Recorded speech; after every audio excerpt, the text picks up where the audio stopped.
Hello and good afternoon, ladies and gentlemen. Welcome to this week's new episode of the Xbox Factor podcast. I'm your host, Mr. BoomStick XL.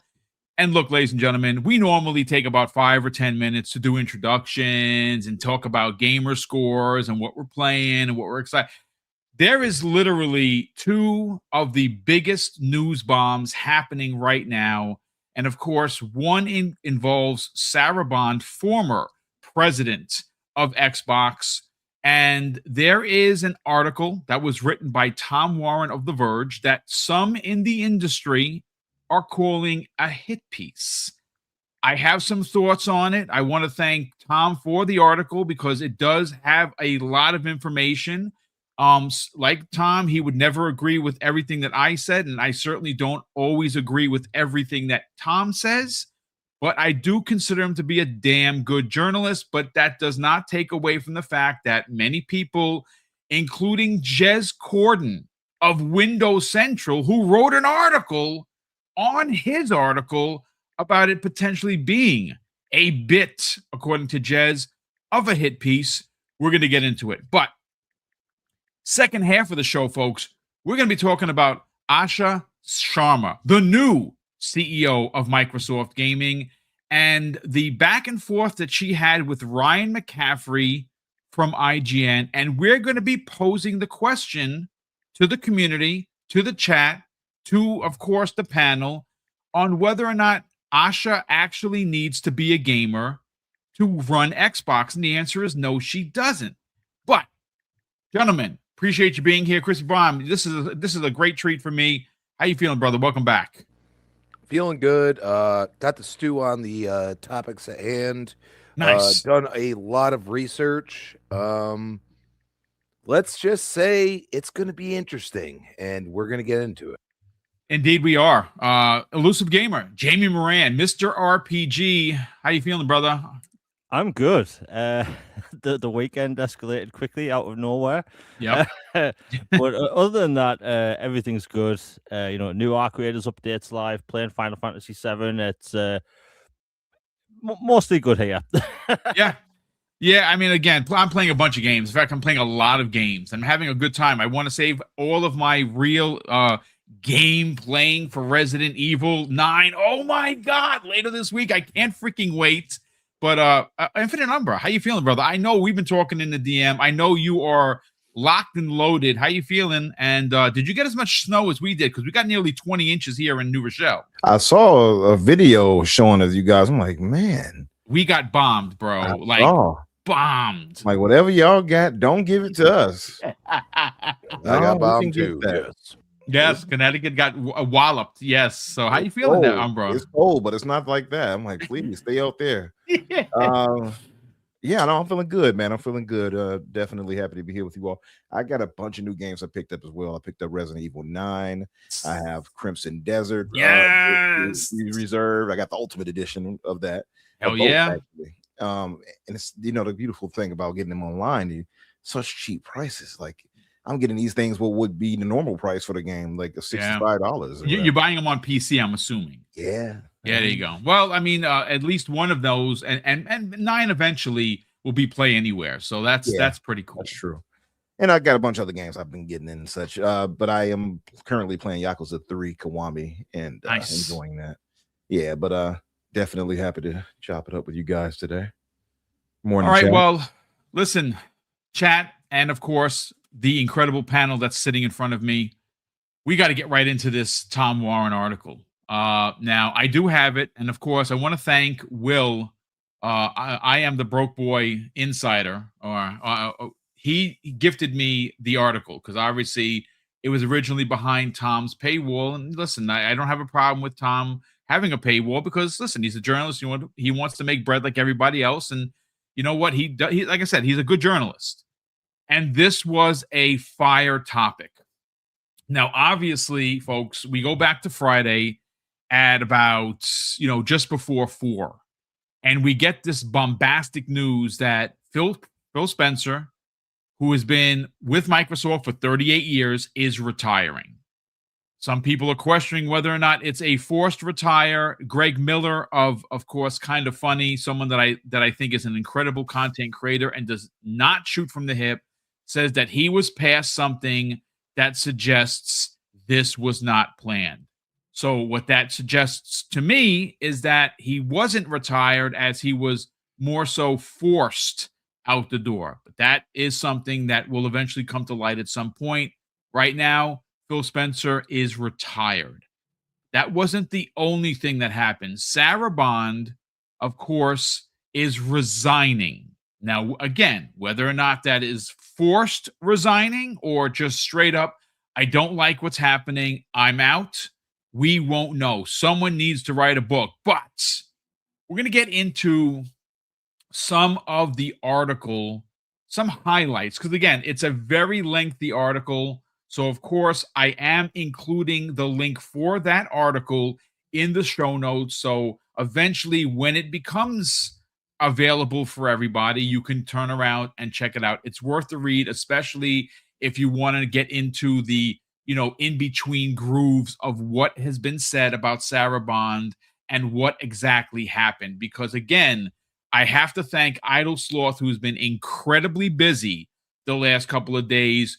And he does what, Hazador Gaming has done, and Shinobi 602, and Clobriel, and so many others that put this news bombs out there for all of our entertainment and use. So, again, shout out to all of these content creators on X, but more specifically, I want to thank Idle Sloth for what I have in front of me. Now, of course, I will pull up Tom's article and I will read some blurbs from it, but I do want to kind of just set the stage for what we're talking about, ladies and gentlemen. So, of course, Idle Sloth posted this: inside Microsoft's big Xbox leadership, a shakeup via The Verge. And, of course, once again, written by Tom Warren.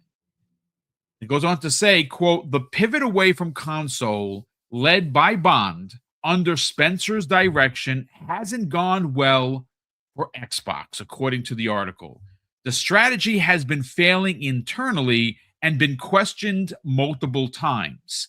Bond has tried to push mobile and cloud over console to reach potentially millions of more Xbox customers, but the result has been a classic case of chasing tomorrow's customers by neglecting today's. And this is something that we heard multiple times when the program of this is an Xbox, started up, big time. Look, it didn't work because what happened is people stopped buying Xboxes, and we've seen their last, it's got to be about 4 or 5 quarters of unbelievable loss in the console space.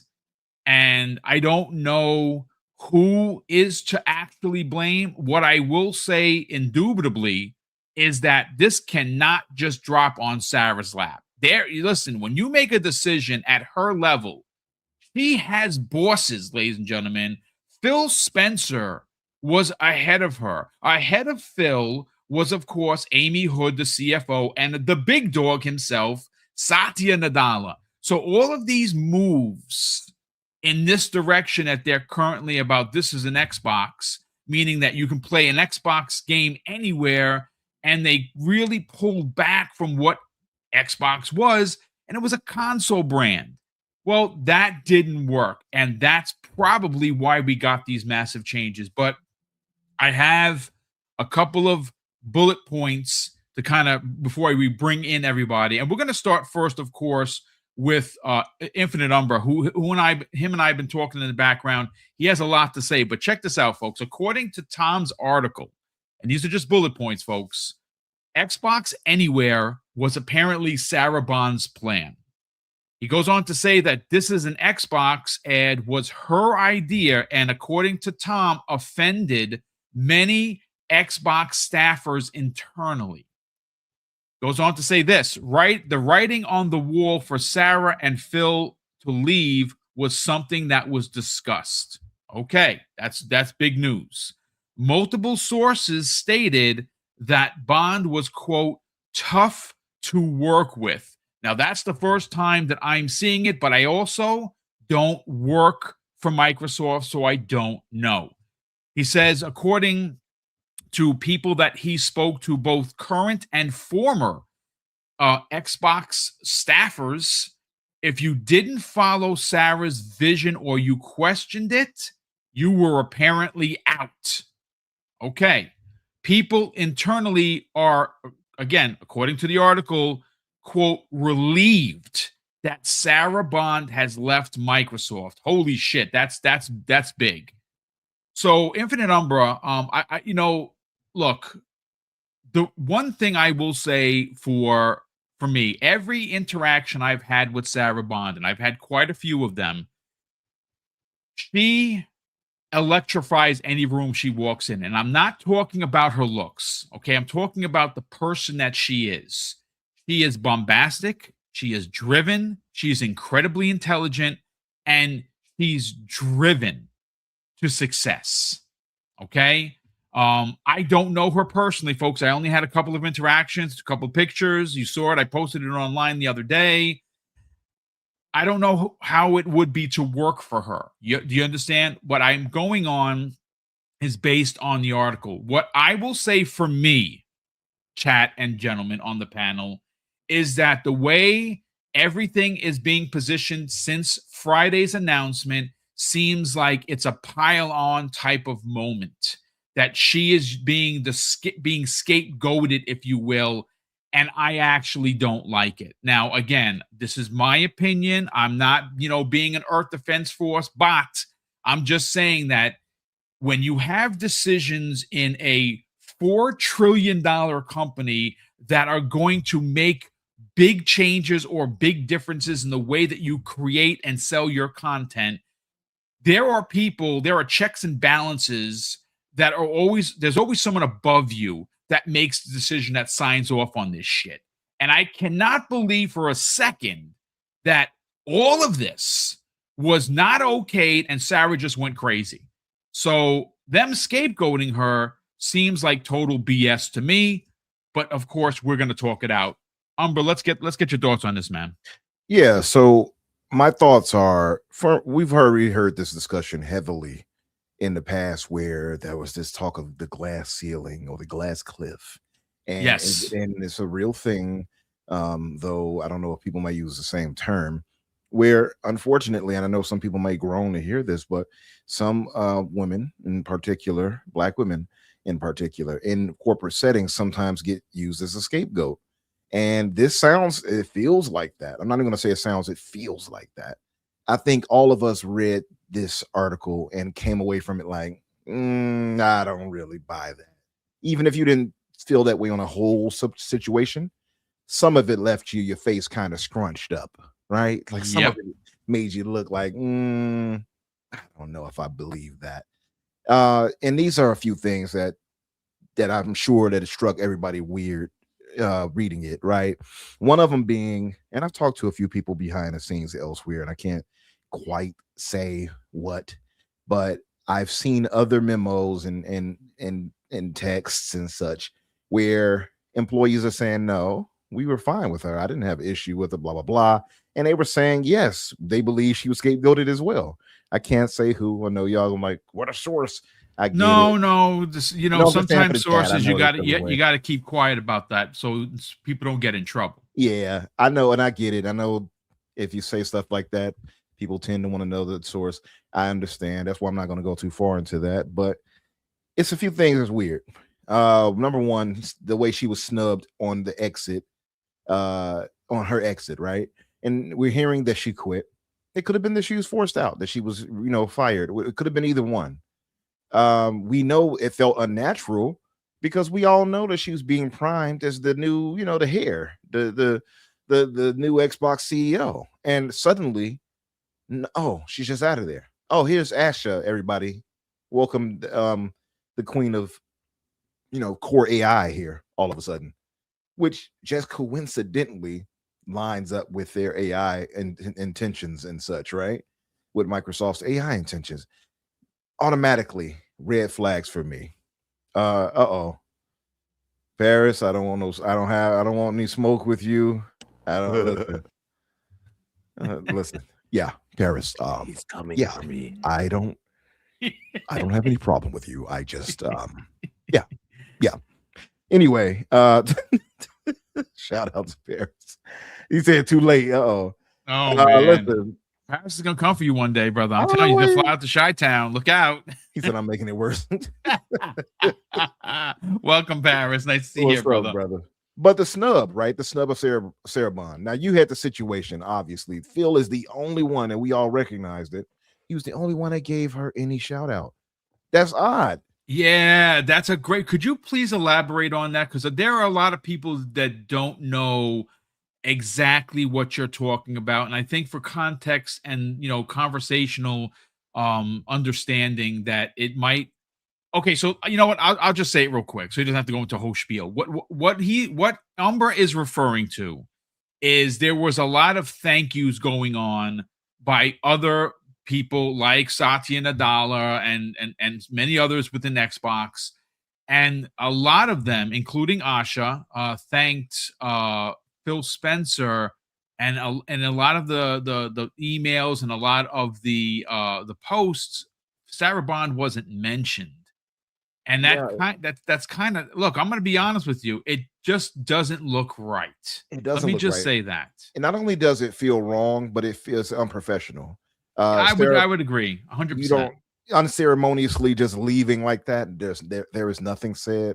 Phil is the only one that says anything. So you have 4 different memos that went out, if you all are unaware. That was Satya Nadella. Yep. That was Matt Booty, who some are reporting allegedly they felt that he kind of stabbed her in the back because he more or less has her position right now. Yes. He has a different title, but it's more or less that position, just under Asha.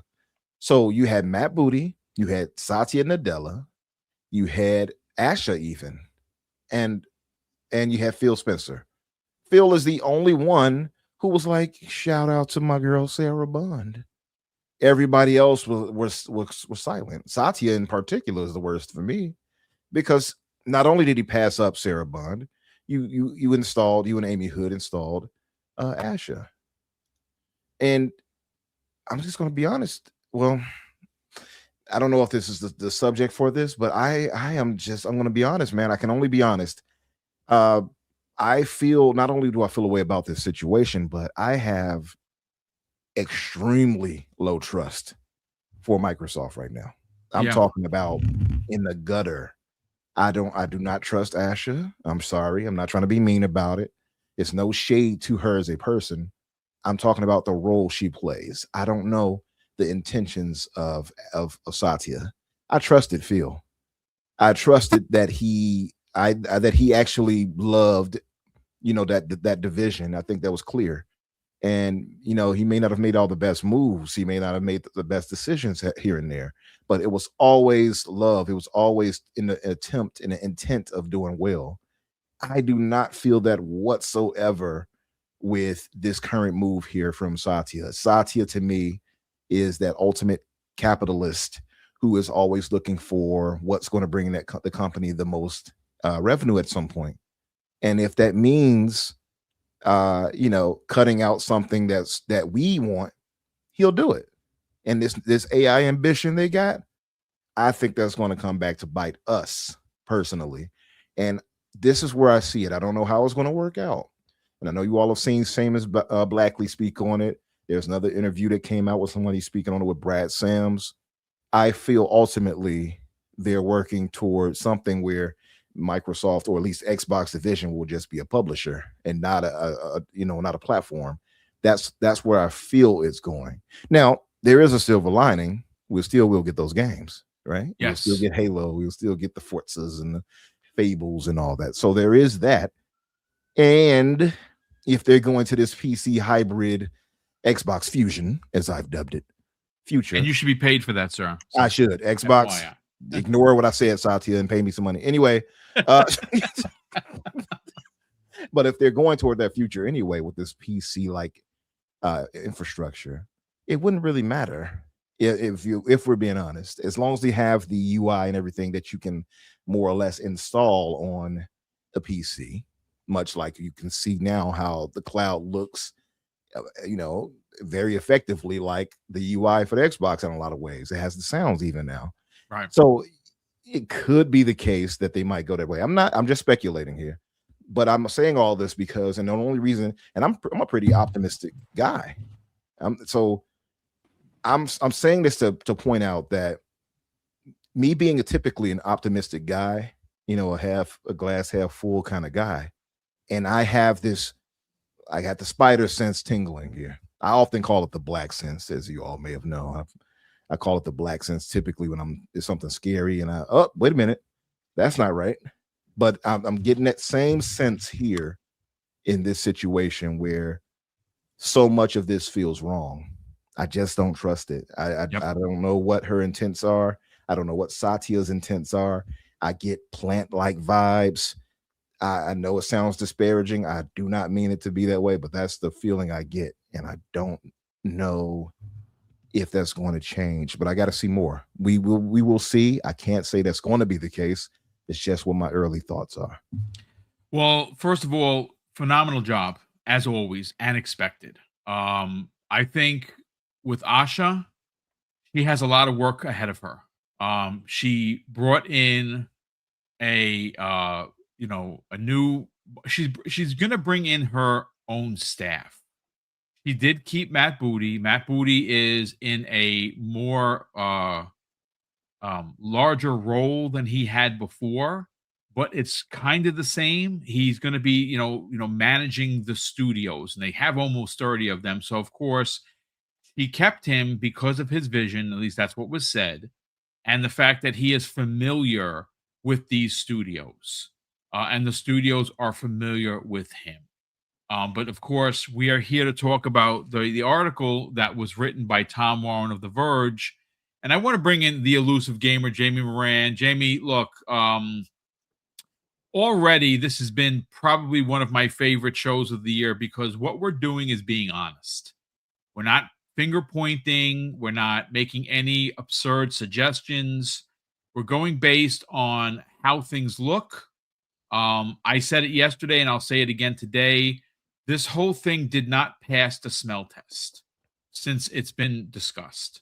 It does look really, really bad. And again, this is not a dig at the new leadership. I have said, and I will continue to stand on this square, Asha needs to be given an opportunity to either fail or pass. And we're not going to know immediately how she's going to do in this role. She's smart. She comes from a background where it's proven that she knows how to get customers to use a particular device, or like for instance Instacart. That's where she came from, and she had a way through her ideologies to get people to use that app. Well, she was brought in to get people to once again start buying Xbox consoles. And I think that is something that's going to happen in 2027. I don't know if there is going to be an OEM device. I was really locked in for that to happen this year based on some of the stuff that's now coming out. I don't necessarily know anymore. But listen, I want to get your hot take on what happened to Sarah Bond, and do you feel like she is being used as a scapegoat for the failings of Xbox? What are your thoughts, man? I have a lot to say about Asha when we get to that segment, but the whole Sarah Bond thing, it came off a bit scapegoaty. It really did. Just the way it was handled, how everyone was mentioning posts like Phil Spencer, being the head of gaming at Microsoft, paying respect to his time there. Like Sarah Bond, we didn't really see that same respect, even though she hadn't been there as long. So it did come off a bit weird. But I mean, maybe it's like some weird, how should I put it, side effect of like some people in Microsoft weren't happy with or should I say some people with inside Xbox weren't happy with the direction Xbox was going. Because remember, we've heard that the direction to multi-platform games surprised developers working on Xbox games and, you know, the Xbox teams. So, like, and by the way, like, people following that, like, you know, paid attention to me for a long time or whatever, like, they'll know that I'm a very relaxed gamer. Like, Boom, you know, I'm a very calm gamer. Yes. Like, when the whole Xbox, you know, anywhere thing or everything's an Xbox thing came out in their marketing thing last year, when that popped up in my feed, I didn't actually think anything. Right, marketing slogans are just that. Like, I did business at college, and like marketing slogans are 99 mostly BS. They just to try and hook people. And to me, like, you know, I don't pay attention to them. Right, when I see an EA game and they used to say, you know, it's in the game, I never used to think, right, I'm set, I'm going to be excited now. So, but I noticed in the gaming community, everyone was angry, right? And I was just shaking my head thinking, like, why is everyone angry about this? It's just a marketing term, you know, because nothing had changed at that point, right? The Xbox games were on cloud, they were on tablets, phones, PCs, console. So, like, all they did overnight was add a marketing slogan to, like, you know, attach to it all. And people revolted. People were posting pictures of toasters saying, is this an Xbox? People were posting pictures of a PlayStation saying, is this an Xbox? You know, that type of thing. So, like, that marketing slogan really unsettled people.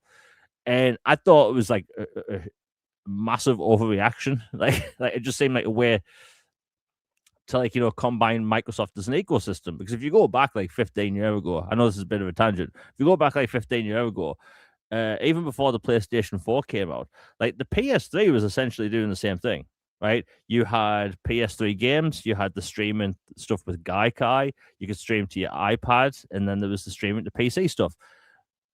And nobody really revolted, but it was just the fact that Microsoft had this specific marketing slogan, and, you know, Sarah Bond was apparently like spearheading that.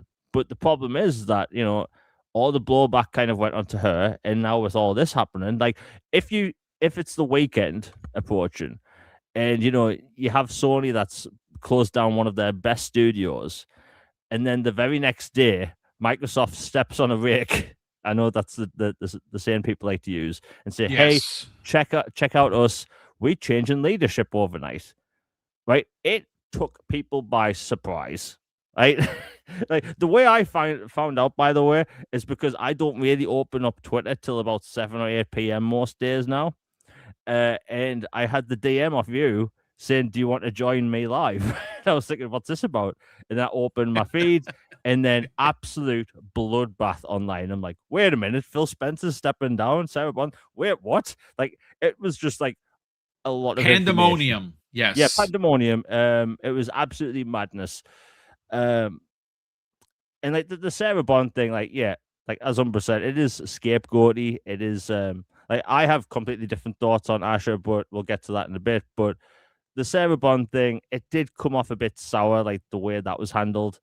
And like, if you are letting people go, if it was internal, right, and they aren't stepping down willfully, right, as a big corporation, it's still your job to make it look amicable. And it didn't come across that 100%. Way, right? And Microsoft failed on that part. Satya Nadella should have acknowledged Sarah Bond. So, yeah, it was a misstep, really big misstep. And even Sarah Bond said in a statement that, you know, like, things are changing in the future and stuff. And people mentioned the AI situation. Like, I also get the feeling that there's a lot of people at Microsoft that there's a lot of people in the gaming space sick of this. There's a lot of people that just don't like the whole AI side of the gaming business at the minute. And with the whole, like, shift in narrative and what's changing in technology, you have leadership changes. Like, everyone's looking at AI at the minute thinking, what the hell's happening? You have leadership changing at Microsoft. You have Sony scrapping Bluepoint. Like, the industry's in a mess at the minute, right? And by the way, I've never said this online, and someone will probably clip this and take it out of context.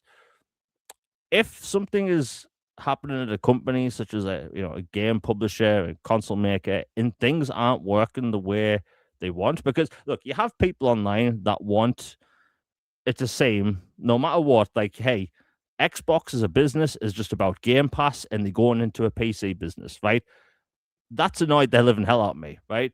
Microsoft has over 30 or maybe 40 million console users, right? Yes. Microsoft's core gaming demographic is the core user base on console, right? And the problem is that I think for maybe the past year, 2 years or something, a lot of people have kind of picked up on the fact that Microsoft isn't basically making their core focus in the Xbox gaming space about the console user.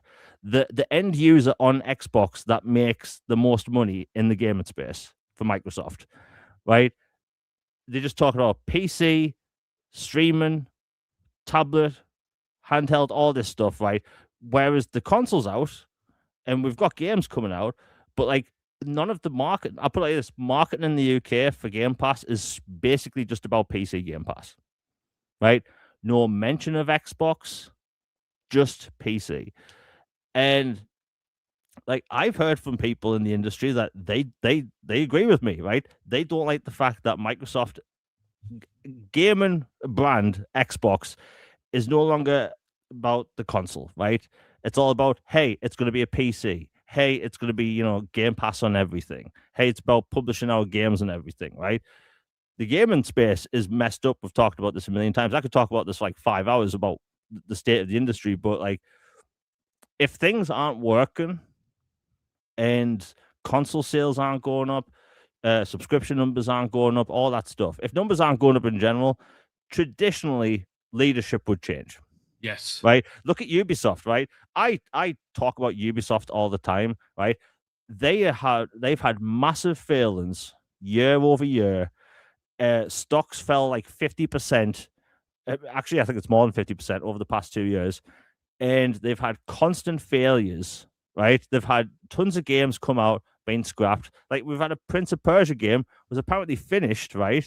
And there was actually marketing material to go out to journalists to cover the game, and they cancelled it before they could even announce it properly. So, like, all this stuff that's happening at Ubisoft, and that they won't change leadership.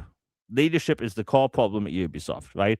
Whereas at Microsoft, you have Xbox and their leadership team, mainly Phil Spencer and Sarah Bond. Like, people have been telling them to step down for years, right? I don't actually agree with this, by the way, but people have been saying these people should step down. We don't agree with what they're doing. We don't like what they're doing to Xbox. And then when it happens, by the way, I've seen some of the same people want them to step down and now freak out that they've stepped down, saying it's the end of Xbox. It's like, dude, pick a lane.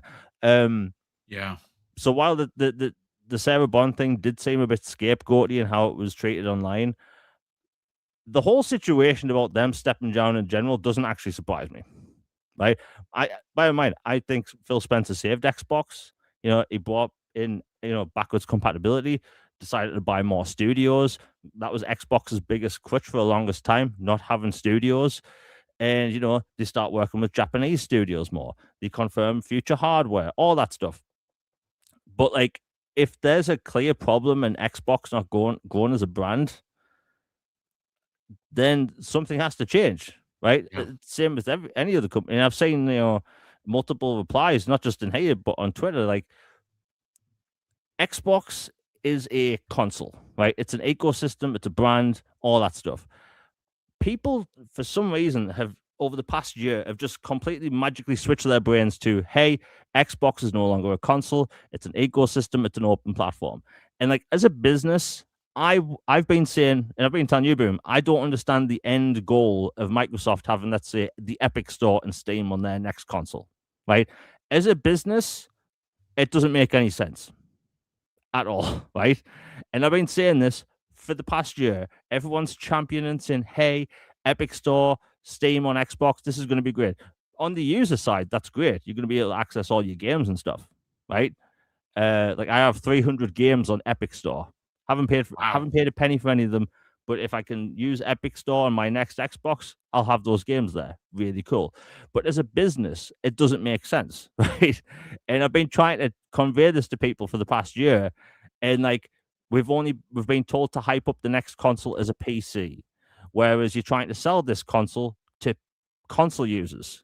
So like the messaging from up top to where Xbox is now, it doesn't make any sense. And like, yeah, I see like Windows is an open platform, and Xbox can never be like, oh, like we're gonna do what PlayStation's doing. We're not gonna do what Nintendo's doing, right? You know, Nintendo, they could put out a new Animal Crossing game, and it will sell like 40 million units in the span of 2 years, and you know, like that's Nintendo, right? Microsoft is in a weird position that they are third. They have, let's just assume, somewhere between 30 and 50 million consoles out there. They're having to try different things to get more revenue, right? They put games on PlayStation, they put games on Nintendo, all that stuff. And while that is true, Xbox, and some people just don't like to like acknowledge this when I say it, but Xbox still needs to grow their console business, right? And for me, looking at Xbox's, you know, ecosystem and how they do things, they haven't done a lot to market their own console. They have a brilliant console. They came out with the most powerful console in 2020. They came out with a bunch of games afterwards that look great, perform great, all that stuff, right? Great user interface, quality of life features, all that stuff. I talk about quick resume on a weekly basis. I love that feature, right? They don't do enough to grow their own console base, right? And I think, personally, that's been a huge problem at Microsoft for a long time, because yeah, you'll have people say it, but it's all about growing the ecosystem and PC and stuff now. No, they have to go the PC. They have to go the console base as well, because they make most of their money off console players buying games, buying DLC, microtransactions, and maybe that's where the big problem came from, right? Obviously, you know, this might be the kind of thing where we find out like 5 years from now in a book, you know, about some like behind the scenes thing with Microsoft. But the truth is, until something comes out, it's all speculation, right? Yeah. We could all be right or we could all be wrong. You know, I just want the best for Xbox. But yeah, back to the whole Sarah Bond thing. I do think, you know, she was used as a scapegoat. Well, I mean, again, great points of view. Let's bring in Crispy Bomb. Crispy, before I bring you in, I have a couple of points of contention here. I want to read a quote directly from Jez Corden on his official Twitter account. And Jez says, I do feel like Sarah is being a tad scapegoated a bit here. Even if the quote, this is an Xbox campaign was hers, there were people higher up the chain that should have recognized how much of a bad idea it was. I don't know. And of course, he's responding to the Tom Warren report on an article that I have added to the show notes. But I do have Tom's article in front of me. And there are, again, I'm going to read two blurbs from it. And this is not me attacking Tom. I'm just saying that it kind of furthers the point where the article is being positioned into because of Sarah. So here are the blurbs, folks. According to Tom Warren's article, he says some Xbox employees I've been speaking with that on the wall for Bond last year, he was promoted to Xbox's to Xbox president in October of 2023, just days after they finalized the $68.7 billion deal to acquire Activision Blizzard. Bond had been crucial in getting the deal over the line with regulators and slowly started to become the face of Xbox as Spencer took on the complicated duties of integrating a huge new business into Microsoft gaming. Now, this is where it gets very pointed, folks, so bear with me as I read. 6 months after Bond's promotion, Xbox executive Kareem Chowdhury, who reported directly to Bond, departed Microsoft, and that triggered another shakeup of some teams inside Xbox. Chowdhury was a key to Xbox's backward compatibility support and helped bring Xbox Cloud Gaming to life as xCloud in 2019. Now, this is where it gets interesting. Just weeks after Chowdhury's departure, former chief marketing officer Jared West also left Microsoft in June of 2024. That meant later, the marketing team was now reporting directly to Bond. A month later, Microsoft delivered a marketing campaign that signaled people did not need to buy an Xbox console anymore. The message was that, quote, you don't need an Xbox to play Xbox because games were available through xCloud gaming and on TVs. Now, if Jared West does not seem familiar to you, let me tell you about who he was. When he came back to the company and then left in 2024. But Jared West started and did some really big things during the Xbox 360's best years for marketing. He left, I believe he went to Netflix and a few other places before coming back and then leaving Microsoft again. So he had a big part in the success during the 360 era. But again, this is just my opinion, and this is not an attack on Tom or his character. Just reading the way it's structured, Crispy Bomb, it does seem like it's being lined up to blame Sarah for the mishaps of This Is an Xbox. And like I said earlier, and I'll reiterate right now, they had to see this. Someone had to sign off on this. There's no way she half-cocked it on shot from the hip and said, okay, this is what we're doing, or else I'm out. Someone had to say, yes, this is a good idea. I like it. Let's get your thoughts, man.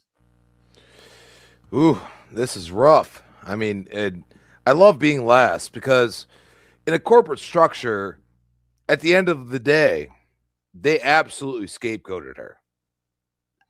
Plain as day. Okay.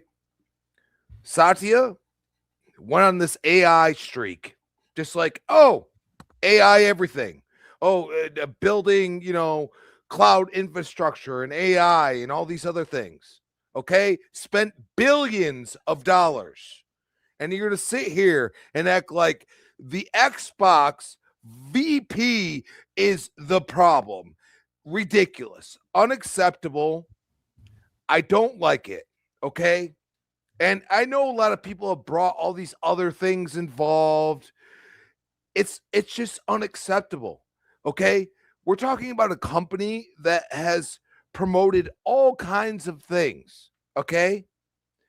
Why do that to someone like that, okay? She has been there. She came from T-Mobile. She's probably like Frank's hot sauce.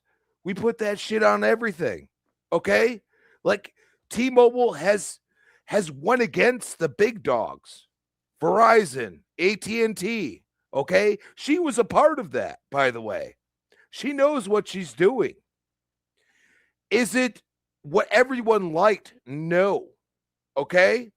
But she's not the head honcho. That's on Satya. He went for AI, hardcore. And I always bring this up. I say sometimes Xbox, which I should say Microsoft, goes for the future way too far ahead and doesn't look at the actual people that are contributing to the ecosystem or anything else. And that's where you hear, and we're going to get into Asha, but hey, how about the console gamer?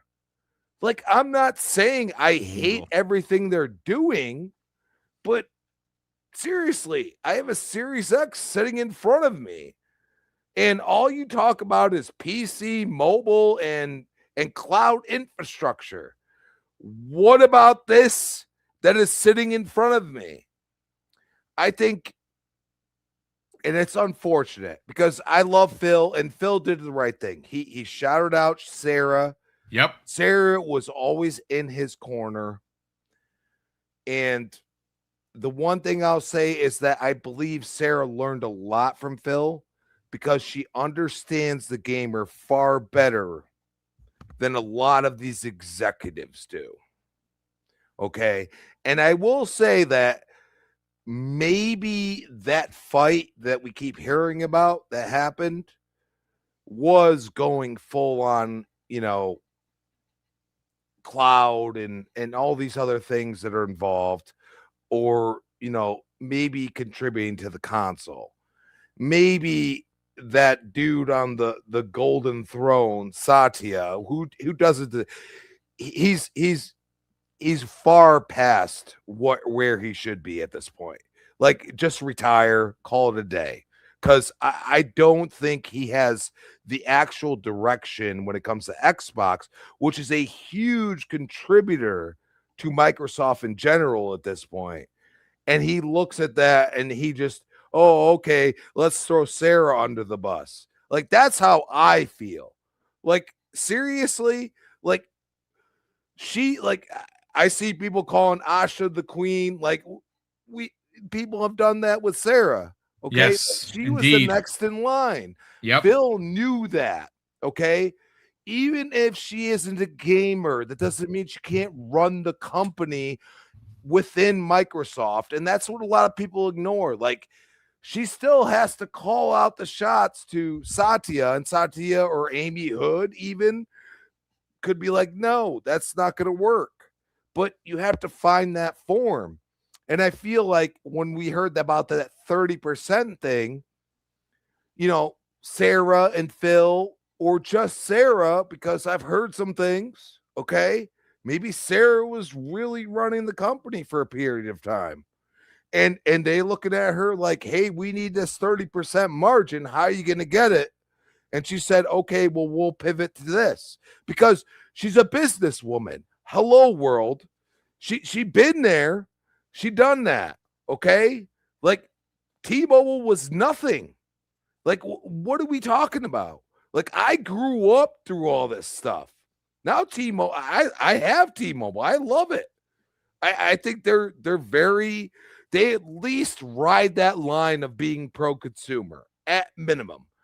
And that's where I say, like, you look at like all the things that they've done in the past 2 years, and it's like, stop being anti-consumer. Stop raising prices all the time. You want your console or ecosystem to be relevant. Stop giving us bad news right after bad news from your competitor. Sure, you may not look at Sony. You may look at Apple instead and say they're our competitor. That doesn't mean you look at Xbox and say, oh, null and void. We don't care. It's ridiculous. And to use her as a scapegoat, and you're right. Everybody's right. Matt Booty didn't acknowledge it. Asha didn't acknowledge it. Like, her contributions are there, set in stone. Okay. And I hope Phil just takes the L and says, you know what? At the end of the day, it's me. I did it. Okay. I gave the direction. I didn't communicate the way I should have. And it's on me because I'm a manager. Okay. And if my team screws up, it's on me. All right. Correct. And you can say like, hey, well, Satya is above him and Amy Hood's above him. But it feels like they're trying to preserve all of Phil's legacy without letting him speak. And he kind of did that in his little, you know, hey, farewell, have a good day. But in realism, they're not going to let him speak. And I think it's unacceptable because I don't think Sarah deserves any of these arrows.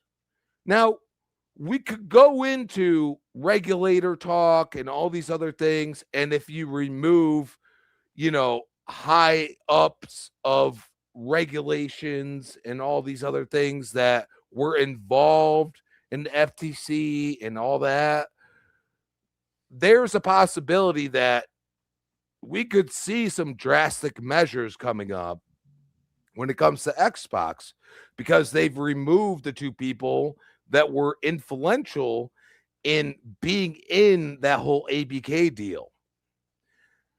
That said, it doesn't mean that you take Sarah and you say, she's the scapegoat, have a good day. Because unfortunately, I'm not seeing a whole lot. Like Jez said what he said, but I'm not seeing a whole lot saying against what Tom Warren posted. And this is like, you know, like over 24 hours later. So I am optimistic on the future, but also I don't like that. I've been in the corporate structure. Next year will be 20 years. It's unacceptable when you take somebody that valued the brand and understood what it meant.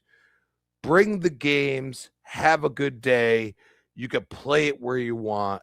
It is not the worst thought process in the world. And I just feel like Microsoft is failing at so many other things that they had to have something that they could just look at, or person, I should say, which is Sarah, and say, you're the scapegoat. That's our failure. Have a good day. Satya, shame on you. Brother, can I just say how proud I am of this panel? I mean, you guys knocked it the F out of the park. You were live, raw, and uncut, as you always are. And this chat has been packed with champions. No trolls, just a lot of people with big opinions. And whether you agree or disagree on whether or not this is a scapegoat situation, which I honestly, in my heart of heart, believe that it is, I think it's real easy to send someone on their way and dump everything on them and not other people. Because again, Crispy said it, he's a manager. And if his team, regardless of how long they've been there, if they make a mistake, that's on him. He's the manager. He's responsible to answer for them. And like I said, it's just, the whole thing just stinks, folks. I'm going to be honest with you. And I think no one made it a better point than Infinite Umbra when he said that Satya and Asha and, when these memos went out, the only person to mention Sarah Bond's name was Phil Spencer. And I got to be honest with you, that just does not look right. I don't know how long before we get Sarah Bond to say something. I did see, I got a notification in my feed because, I support Behind the Scenes Kind of Funny, and they apparently have their show that was titled, I think it was 20 hours ago, where she breaks her silence. I don't specifically know what she said because I just got the notification, but we're certainly, if there's something to report, we're going to be talking about it for sure. But look, at the end of the day, this was not the way I expected Sarah Bond to go out. I do not blame her. If any of this was her idea, it was because they had to approach going after the market a different way because they couldn't do it the way that Sony was doing it with PlayStation, right? PlayStation is the most popular brand in the world. Nintendo has their own way to do things. This was her thought, her theory, her ideologies that she probably brought with her from T-Mobile, which is where they headhunted her from. And, T-Mobile is a brand that bought Sprint and merged everything. And now they have these arms and these tentacles all over the world and they reach everyone. And I'm sure that she had the best intentions. Now, it didn't work, right? So now what do? Well, they got rid of two really big pieces of Xbox. They promoted one of the last ones that was a part of that team in Matt Booty. And now Asha Sharma is the CEO of Microsoft Gaming. And now that's where we're going to go with this conversation, because now we got to get into what happened between her and, of course, Ryan McCaffrey of IGN. And it kind of just goes in line with what my original topic was. And that was, there's a lot of talk about her gamer score, her gamer tag, if you will. It was created a couple of months ago, not days ago, a couple months ago. And she has a decent score. She's played a lot of games, but she's not a gamer. She has publicly said that. We're going to break down exactly the back and forth between her and Ryan McCaffrey in a few minutes, because I have some other stuff to get into. But I don't think that Asha needs to be a gamer to be a good leader for Xbox. I think a lot of us, whether you're a core Xbox diehard like me or someone that has all three consoles and like Xbox is your least favorite, until major moves are done, until the next console is, released, a lot of people, including myself, are going to be a little, side eye, if that's possible. We're not gonna. I don't trust the system like that, folks. She's new. Matt Booty isn't. But there's been a lot of talk of why did Matt Booty get the position? Well, I don't have an opinion on that. He apparently knows his stuff and he works really well with the studios. So that's probably why Asha promoted him, because she needed someone. You can't just wipe and clean and then throw new people in the position and expect that to work. That is a recipe for disaster. Yeah, so I would say Booty is probably more integral in maintaining the studio, so it's not like she can get rid 100%. of everyone. 100%. I still expect fully, though, that there's going to be a lot of shakeups in the year to come, right, or years to come. Well, look, before I get to what Ryan had to say and what Asha had, the way she responded, Jez Corden had revealed that this is ultimately the pathway for Xbox with the new leadership.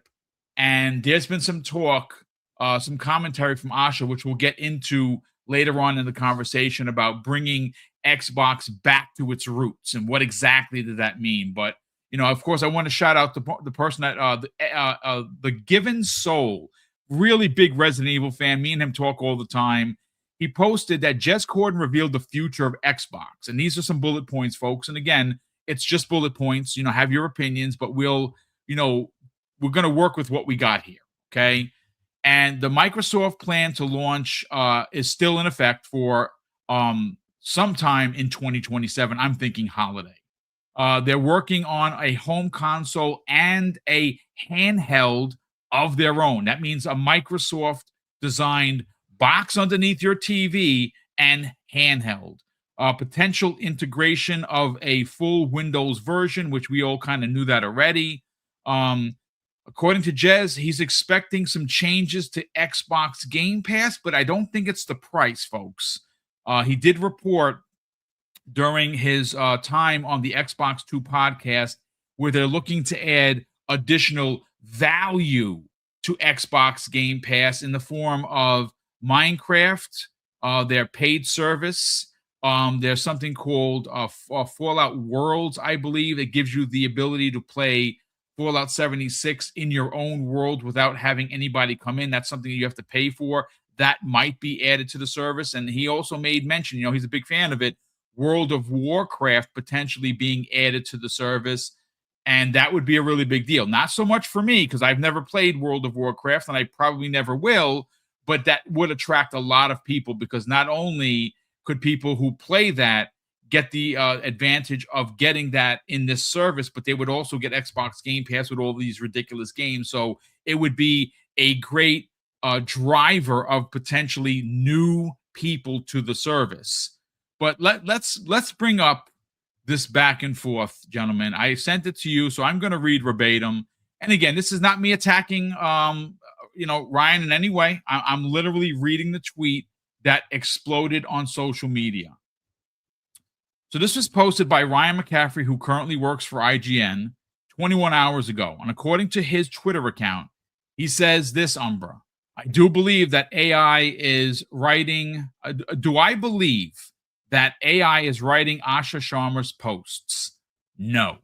Do I believe that an experienced gamer on the Xbox team may be helping her sound more like a, quote, real gamer with her social replies? Yes.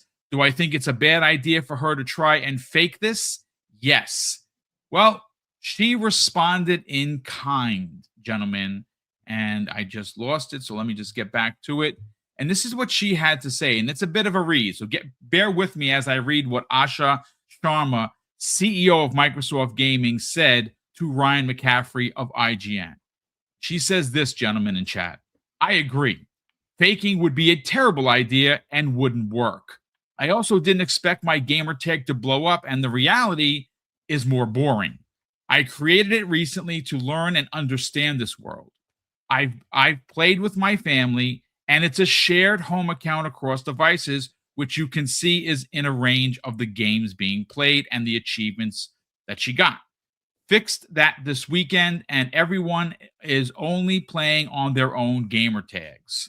But I get where this is coming from. I don't pretend to be the best gamer, and even though I'm playing, that still is not my goal. My focus is to make Xbox the best place to play, return to our roots, ship great things, and become stronger be stronger for the future. And yes, I'm writing my own posts. Well, Ryan McCaffrey responded with a lengthy post of his own. So again, folks, for context, bear with me as I read it. Ryan McCaffrey of IGN said this in the follow-up to Asha Sharma's post: "Learning the product is great. No one can fault you for that. I appreciate the additional info/context. While I have you, if you'd like an easy win for the Xbox community, here's an idea.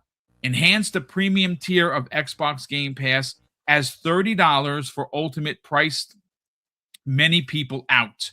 I suggest a voucher system that gives premium members one day, one game download per quarter, according to their, subscription, and let them accrue so that if I sub all year and I want to use 4 in Q4, I can do that." He goes on to say, "You all are shipping enough games that there's still plenty of incentive to sub Ultimate for those who can do the $30 a month. But after 3 straight years of Game Pass increases, many Xbox gamers are feeling pretty nickeled and dimed." End quote. Umbra, let's talk about it, man. Asha, I know your opinions, but I want to hear them live on the air. We don't know about her. We are just learning who she is. I didn't even know she was a part of Xbox or Microsoft, for that matter, until I found out that she was the CEO on Friday. This was news to me. I took all weekend to respond because I kind of had to, read what was going on. And I don't think anyone should just blindly trust anybody. She is stepping into a role that had Phil Spencer, the gamer, first, before being a CEO, and those are pretty big shoes to fill. Do I actually think that she needs to be the next Phil Spencer? I certainly do not. I think Asha is going to do business the way she feels it's right. She is saying the right things. I'm going to be honest with you. She went out and she asked, a simple question of what are your 3 favorite games? She named hers. I thought that was great.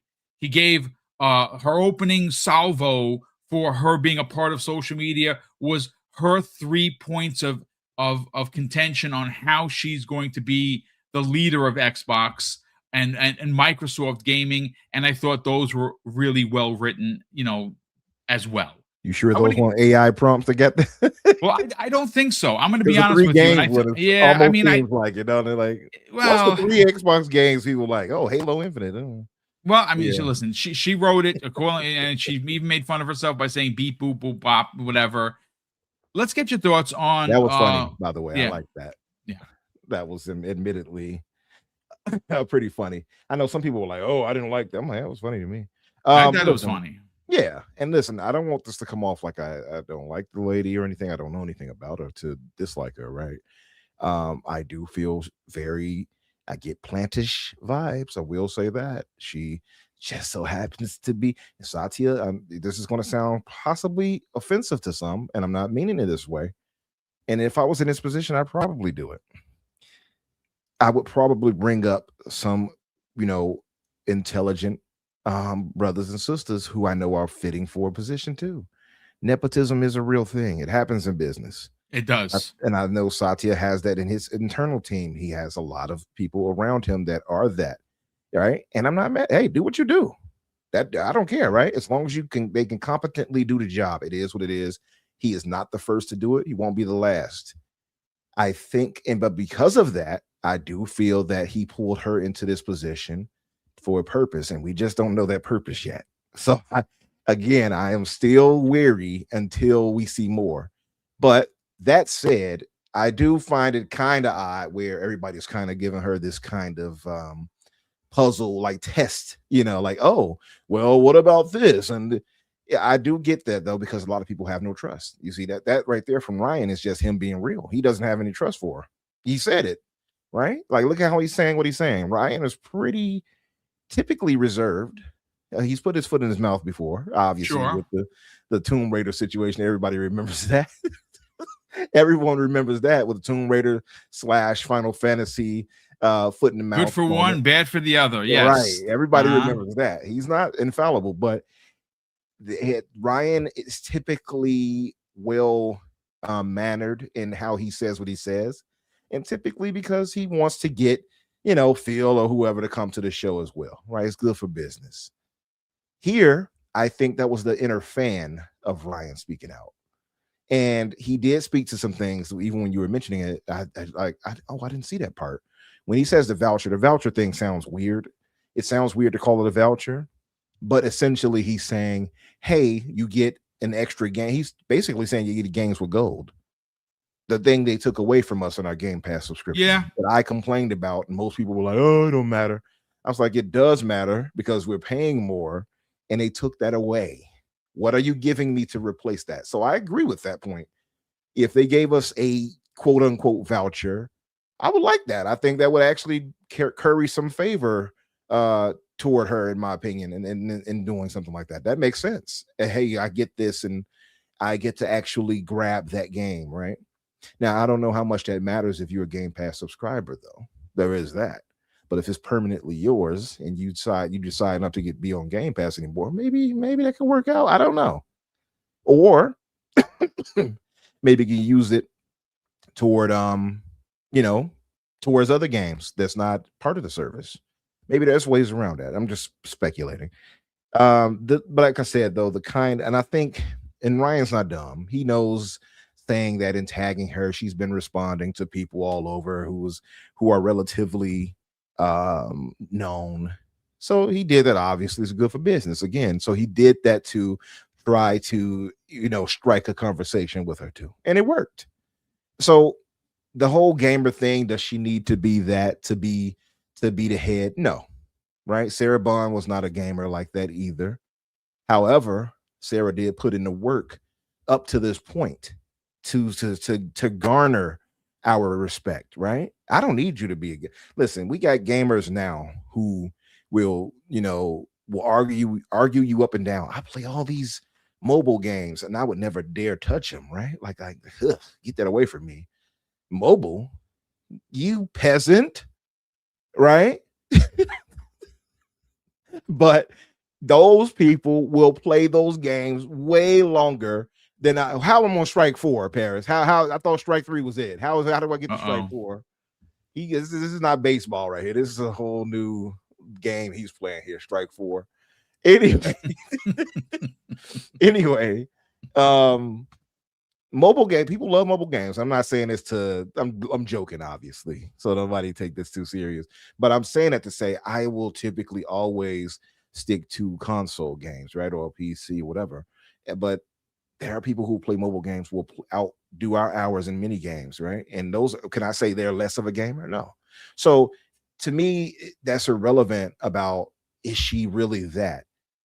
But my question would be, is her intent to honor the gamers? Is her intent to honor the core of Xbox fans who have been here for 20 plus years?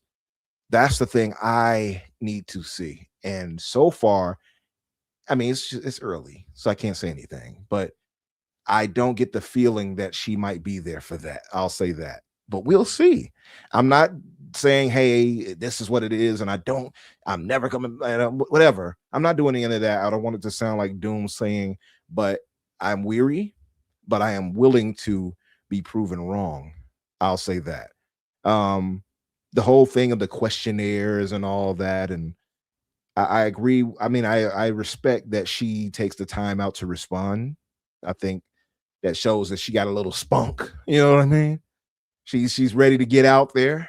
Yeah, clearly she's even responded to some of these terrible hacks out here who are bringing discourse down. She even jumped up in there. That's what you were talking about with the beat boot, but So yeah. I respect that. I do. I like a fighter, and that It shows me she got a little bit of a fighting spirit. You know what I mean? So I do like that. I want to see how that parlays into the gaming world. Some people tried to do, I think got a little wishful thinking, and then she said, "I hear you." The old field line, "Hear you." She didn't say, "I hear you." She's staking her own ground. She just hears you. And I didn't hear you. I hear you. So I think I saw people immediately running to, "Oh, that means she's going to revert back to exclusivity." And I'm like, you all see the plan already. You know where they're headed next gen. Get that out of your head now so you won't be disappointed later. They're not going back to exclusivity. She's just saying, "I hear you." I can tell you I hear you. That don't mean I'm going to do it. Yeah, I hear you. Yeah. So continue to plan, right? So that doesn't mean anything. But there are so many things that can be done that she can curry favor. I don't know what all those can be, but I will tell you some things that I know that would absolutely catch my love. One, and I've said this before in the past, and I'm kind of strike 6. He skipped 5. He went to strike 6. So, oh no, I could see a headlock coming the next time you guys run into each other. I will say, like, if I've said this before, and I know some people are like, "What? You already getting this?" And to be fair, they're not wrong. I am a greedy gamer, Boom, as you know. We both are. If they pull even better third-party games into the service, something like what Sony would do with their money heading. Sony, if you all didn't know, they tried to money hat Crimson Desert, for instance. Yes, right? They sure did. That team was smart enough to say, "Nah, this is going to be a big game. We don't need to do that."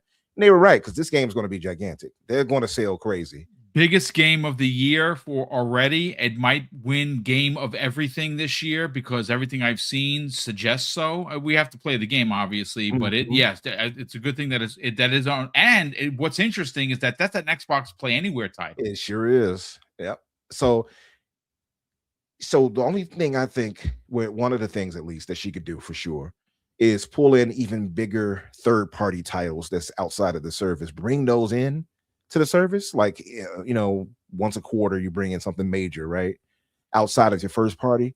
That will be like, "Oh wow, I'm getting all that plus this for 30, for whatever."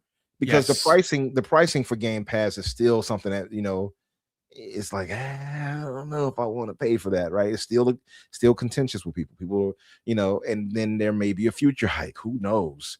So I think one of the ways, unless she wants to lower the price, hey, Asha, if you hear me, you can lower that price if you want. They're not going to do that, of course, but things like that is what I would say. And obviously deliver on the first party titles. They're already doing that, though. They're doing that already. He's coming into a wealth of goodness already. So just keep delivering on that. And I guess if she keeps going that way, eventually we'll have to give her credit at some point, So that's my thinking on that. But as far as this with Ryan and other people challenging her, I would say to her, maybe kind of disconnect from that, because if you follow me a little bit on Twitter, that stuff can take you all types of places. And I say some stuff I shouldn't say to people, and she's going to probably end up feeling bitter about the community at a point if she keeps reading some of the comments. You know what I mean? So I would just say, kind of pull away from that and just focus on the work and let the work speak for itself. Well, again, what a great opening salvo, Umbra. Again, completely professional, and you kept it a buck, and that's what we love about you, man. I want to bring in Jamie Moran. Now, Jamie, you had a post here. Where the hell did I put it? Yeah, okay, here it is. You actually responded to what she said were her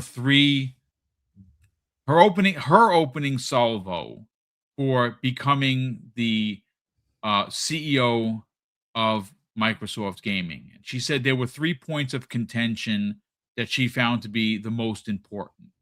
I think this was a brilliant first step. You made a comment on it on Twitter. She said, great games, the return of the Xbox, and the future of play. Now, of course, she went in, if you go to her blog, which I will, of course, attach to the show notes if you want to read it for yourself, she goes into more specific detail of what those 3 points of contention mean, but I think it was a fantastic first step. And I will say this before I hand you to Mike. Folks, yes, be cautious. Look at things from a side eye, how things were done. But we must give this woman an opportunity to pass or fail. I've said it multiple times, and I will continue to bang the drum. I don't like change, just like you. And all we've had the last couple of years for Xbox is consistent change. Some for the best, some for the worst. And I haven't, when we get ready to get to outros, I haven't, some thoughts of my own. But Jamie, I want to hear what you have to say about Miss Sharma or Asha, if you will. I think that she has taken on a very big role. Yes, she was handpicked and appointed by Satya. So, of course, many Xbox purists are going to look at it potentially as a negative. We lost 2 incredibly popular Xboxers in Phil Spencer and Sarah Bond. What they did with Sarah, I'm going to tell you right now, I did not like. And I'm never going to sign off on, that was the right way to do things. It was not. It looks bad. It is bad. And they should not have done it like that. But again, I've said this before, and I will say it again. Sarah is an incredible, driven person, and whoever signs her up for their company, you're getting a really good one. That is all I will say on that matter. But Jamie, let's bring you in and get your thoughts on Asha and whether or not you believe that she actually needs to be a gamer to be a good CEO of Microsoft Gaming.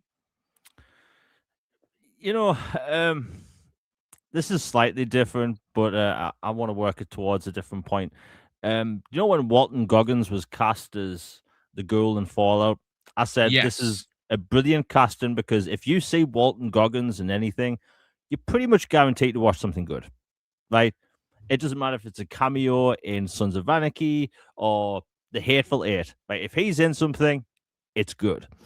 And then before season 2 aired, he was asked, has he ever played Fallout? And he said no. People went livid. How could he play the ghoul if he's never played Fallout before? Like, just dumb. I remember that. And you see the result, right? And obviously, it's a different thing about running a game company. But and by the way, I'm about to make a point that I've seen no one else make online. And if you see people make this point, I will get no credit for this. Reggie Fils-Aimé worked at Pizza Hut before Nintendo. Mm-hmm. And he basically took Nintendo through its most profitable era, right? Yes. The 2DS going into the 3DS. Even though the 3DS had a rocky launch with its launch lineup, but that era, successful. The Wii, successful, right? So Reggie Fils-Aimé, who wasn't a gamer, who never worked at a gaming company before, ushered Nintendo through a completely different and profitable era, right? So this whole Asha Shah situation just makes my head tilt sideways like a confused puppy dog, because again, all we could do here was speculate. But the check-in people did into her gamer tag straight away is just weird. People just stop it. It's the second this happened, I saw it immediately in my feeling why are people checking? Do we really care what these people play or not play? And obviously, you want to see someone that runs a gaming brand, maybe know what they're talking about.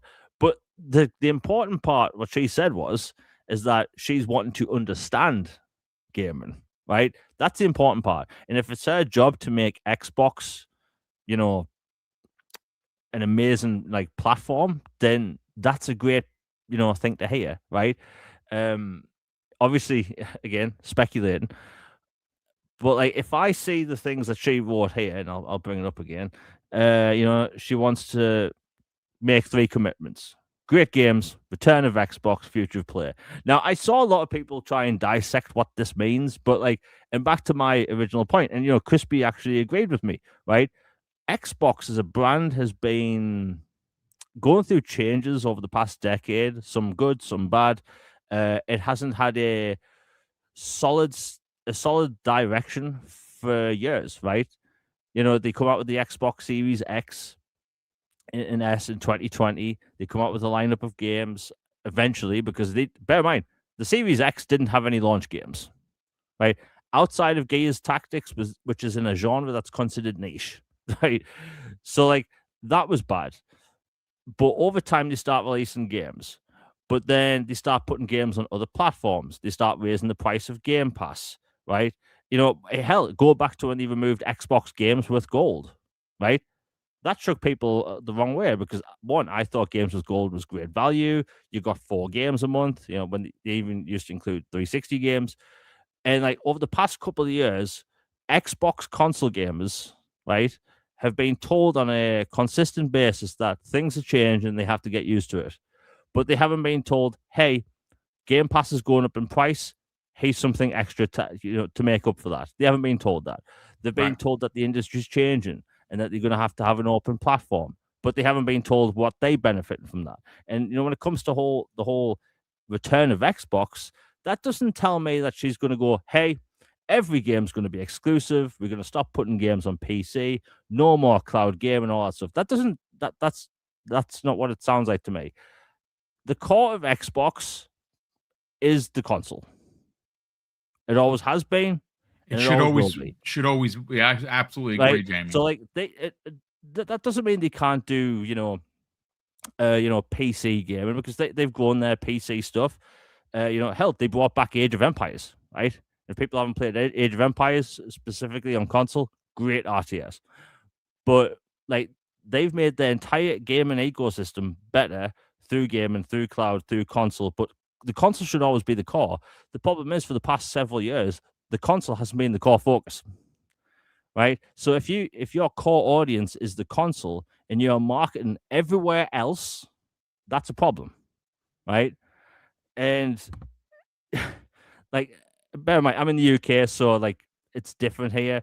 But like the only marketing you see on TV for Xbox is PC Game Pass, not the console, not even console Game Pass, right?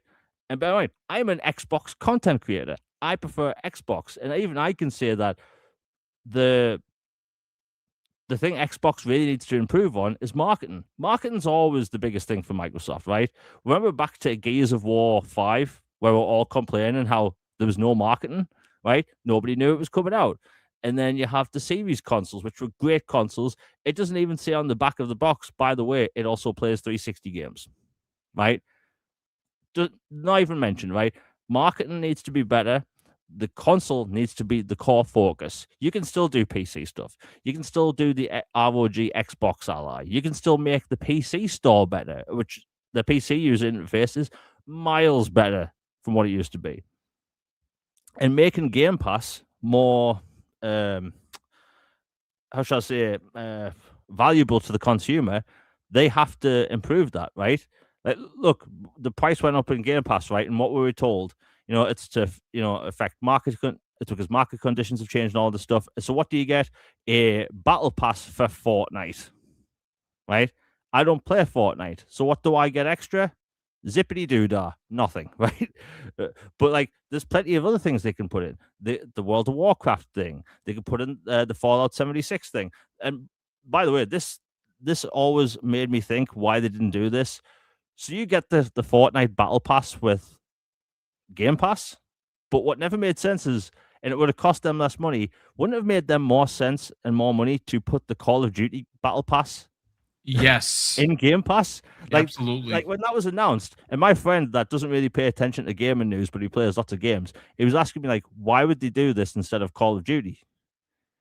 And that's like nail on the head, right? They wouldn't have had to make a big deal with Epic to get the Battle Pass included, because they already own Call of Duty. It wouldn't have cost them anything upfront anyway.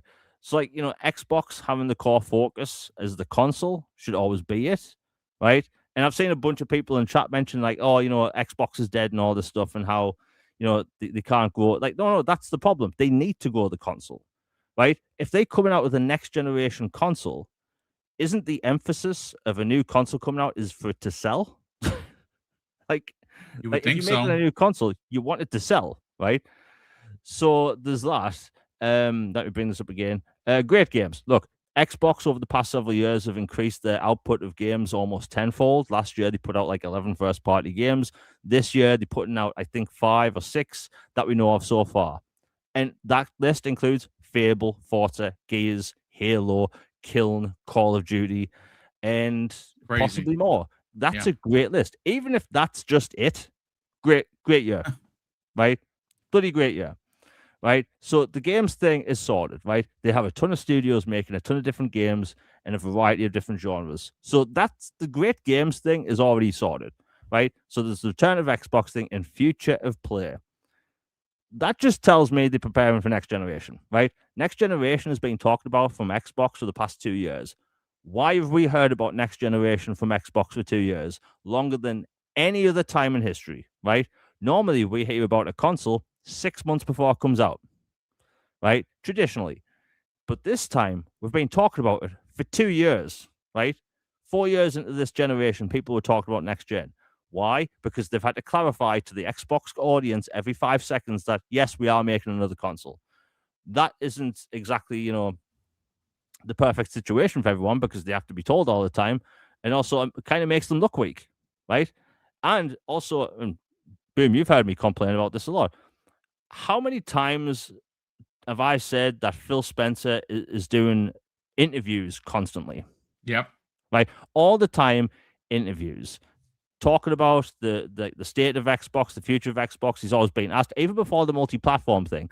Go to any interview from GameSpot, IGN, all that stuff. He was always asked, will Starfield come to PlayStation?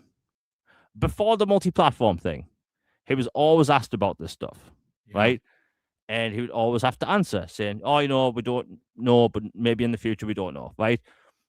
And it's not even the multi-platform thing that's the problem. It's like the Xbox has had no clear indication of what's happening in the future for a long time. If you PlayStation, right, what do you know what's coming, right? Outside of more studio closures, what do you know what's happening? You know that they're going to make a next generation console and they're going to make more games. That's it. If you're a Nintendo fan, what do you know that they're going to do in the future? They're going to make more Switches probably and more games. That's it.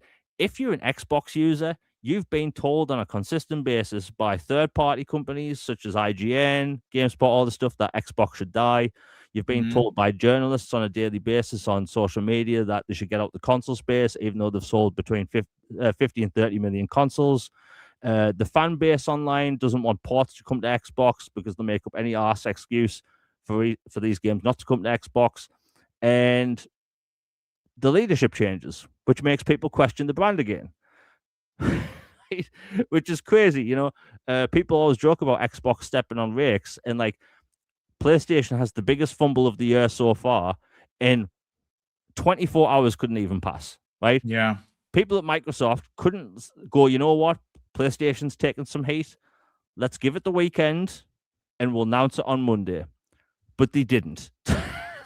They announced it on the weekend, so people had the entire weekend to fight online saying what's happening with Xbox. And that's crazy to me, right? Crazy. The whole AI situation makes people think what the hell's going on. Thankfully, she said there's not going to be AI slop and stuff. And you had Todd Howard recently talk about how their games are made with handcrafted content. So they've got the great games.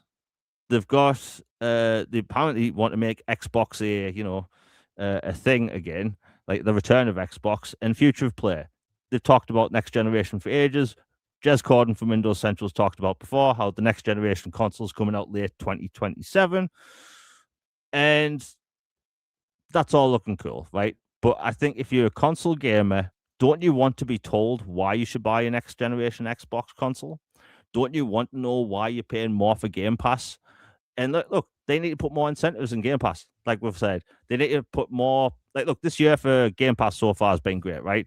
You've had Space Marine 2, Death Stranding, Resident Evil 8, Kingdom Come Deliverance 1 and 2.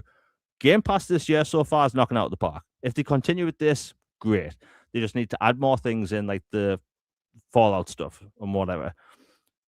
But the Xbox user base can't be told on a consistent basis that the brand is changing. You need to get used to this stuff, because guess what? Even though the how should I put it, the gaming industry is changing, we're not really showing the console user what they should look forward to. Yeah. We're being told that, hey, you should look forward to buying a next generation PC for $1,000. I feel like I'm taking crazy pills because no one else is questioning this, right? They need to tell the console user why they should be happy with buying Xbox consoles. They need to sell their console to more people. I don't care what anyone says. I don't care if their console is going to be open or whatever. They need to sell their console platform as a console, right? And when she said return of Xbox, that's what I got from that. Because Xbox doing what they're doing isn't really, moving consoles like they should, right? It's not. So, like, to me, if she follows through with the two things, because the great games is already a thing, if she follows through with steps 2 and 3, she's going to do a good job. But again, this is all speculating. She could mess it up. She could do a great job. We just don't know. But back to the the achievement thing, that was just weird. Like, people are obsessed with checking people's gamer tags, which I think is a bit creepy. But little stalky, if you ask me. It's stalky. But yeah, there's that. But look, Xbox needs to do the one thing that they haven't done for the past 10 years: clear messaging, right? Clear messaging and stick to it. Not any sideways talk, not any hey, Starfield and Indiana Jones aren't going to other platforms, and then saying the Verge article 6 minutes later, by the way, they might go to other platforms. By the way, games going on other platforms, it doesn't bother me, right? It doesn't bother me at all. We've seen that, PlayStation's closing studios, where they probably wouldn't have to have this problem if they, put more of their games on other platforms. And you're going to have one group of fanboys lose their marbles because they like this exclusivity list. But, like, the industry's changing, and the multi-platform thing may be helping with the studios not being shut down or whatever. But long story short, speculating over, we'll have to wait and see. I mean, that's the best piece of advice you could give. She's only been in the role since Friday. So we got to give her an opportunity, like I said, to either win at the position or completely F it up and fail. We don't know. I got a ton of super chats here, folks. I'm going to get it to the back end because obviously this is like really, really big conversation that we're having. I promise I'm going to get to every one of them. I thank everybody for taking the time, and I will read them verbatim, and I will answer them accordingly. Crispy Bomb, I want to get your thoughts on this. Both Umbra and Jamie have had incredible points of view.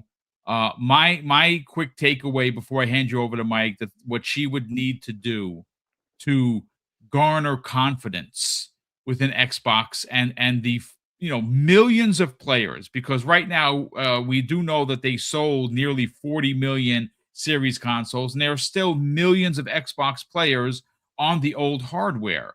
So in order to gain confidence from this hardcore audience, these are my 3 quick takes. 1, try and work out an Xbox Game Pass family plan. She made mention about the gamer score being shared, of the activity on her gamer tag. Maybe that'd be a great first step. Think about considering the Xbox family plan that was originally, it was tested in some regions. That would be a big get for sure. Xbox community events, they've seemed to have gone away from that. And if it wasn't for the incredible Hargeet Chani and Ben Kenobi and Woogerman and many others that helped put last year's event together, we would not have had a watch party. That can't be the case moving forward. They need to get back to these Xbox fan fests. I understand it costs money, but you have to invest that money into gaining confidence and rewarding the fan base who is there on a daily basis who will spend $1,300 to go out to LA, which is what it's going to cost me with room and board for 4 days. No, Microsoft isn't paying for that. I'm paying for that. I'm doing it for coverage of the channel, sure, but I'm going because I'm hoping that Xbox has a big 25th anniversary event, and they need to start doing more of those. They need to get back to, rubbing elbows with its audience. And lastly, hardware. They need to really drive the point home why you want this Xbox. I'm already there. You guys and gals in the chat are there. The people on this panel are there. But they need to get other people involved. They need to get people looking over and saying, wow, I have a PC that I'm running a 2 series card and it sucks. Maybe I should get that Xbox because it's as powerful as a 5 series. And I can play all my Epic Game Store games, and I can play all of these types of games that I already own from Steam on this box. Yeah, I'm going to buy that box. They need to really sell the point home of why you need an Xbox. That has been lost for sure. But Crispy Bomb, let's get your thoughts on Asha Sharma and whether or not she actually needs to be a gamer to be successful as the new CEO of Xbox Gaming. I'm going to go back to the original part of it was Ryan McCaffrey and his response. Sure, please, by all means. The voucher thing is ridiculous. People are not going to pay attention to that. They're not going to use it. Okay, I don't care what you say. People want what they want now. Yeah. Right in their hands, do what it is. Okay. The one faith that I have, and I know it's weird, but she's a 2nd degree black belt in Taekwondo. Yeah. And Taekwondo is the martial art of blocking. Okay. Block all of this, throw your haymaker, because when you feel threatened, that is all you can do. And generally, it's out of a thoughtful process. And this is what I was taught when I was a kid. Okay. Did I get to black belt? Absolutely not. But discipline. Okay. Understanding that the gaming community is not happy that we're always guessing what you're doing. Yep. Why do we have to guess all the time? And you have multiple podcasts like I'm on right now that want you to do better. We want you to market better. We want you to look at these games and say, hey, this is what we have. And maybe, and this is where you could say, this is an Xbox. It's not the worst thing in the world. You don't have to release everything on PlayStation. You don't have to release everything on a Nintendo. I'm sure that some of the games coming to the Switch right now are selling very well. You can release older games and it's okay. And this is the gripe that I give PlayStation. Like, hey, Demon Souls, you could come over here after all these years, 5+ years, and people will buy it. And then you don't have to close the studio. We don't want closing of studios. What we want is an acknowledgement that the gamer that has the Series X, like myself, in front of me has a reason to only have the Series X. Do I love the controller? Do I love the ecosystem?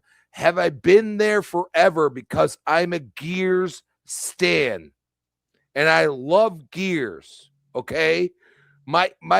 How long have I had this? I love Gears. That's my emoji. Okay. I speak for it. Reloaded was a cash grab. Facts. Okay. Nobody argues with me with this. Okay.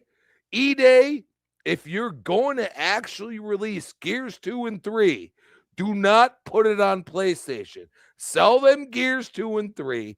Let them understand the brothers to the end. Call it a day. If Gears EA goes to PlayStation, you're not getting anything. Okay? That's the way I look at it. All right? Halo Campaign Evolved. How old is Halo itself? This is the OG game. It's okay. I have no problem with it. But make us feel represented and say, you know what? Oh, 2 years. Yeah, then PlayStation will get it. I'm okay with that.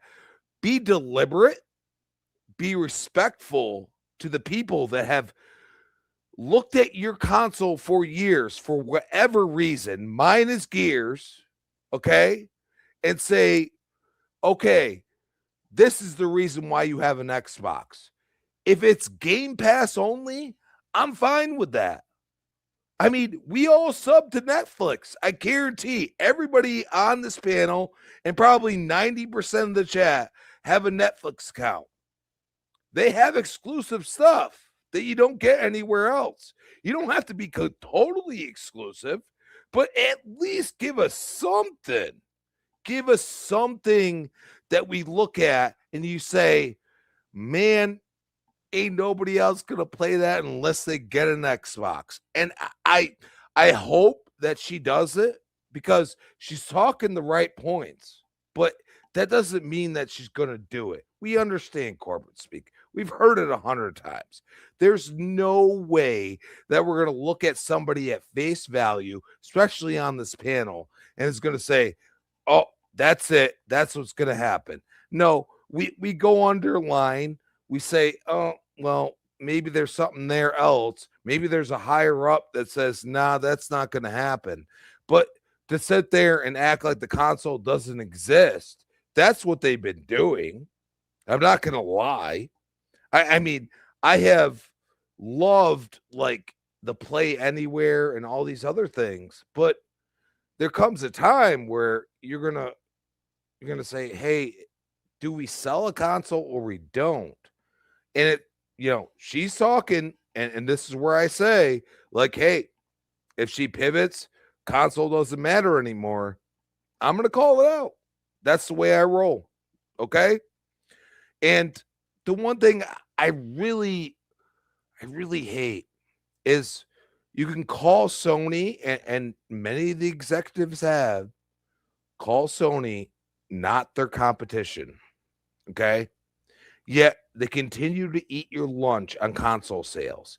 Yet more than likely, you got rid of the people that were there that were for the gamers, in my opinion, because of console sales, because they made revenue. Remember, they made revenue year over year, not necessarily, but that doesn't matter.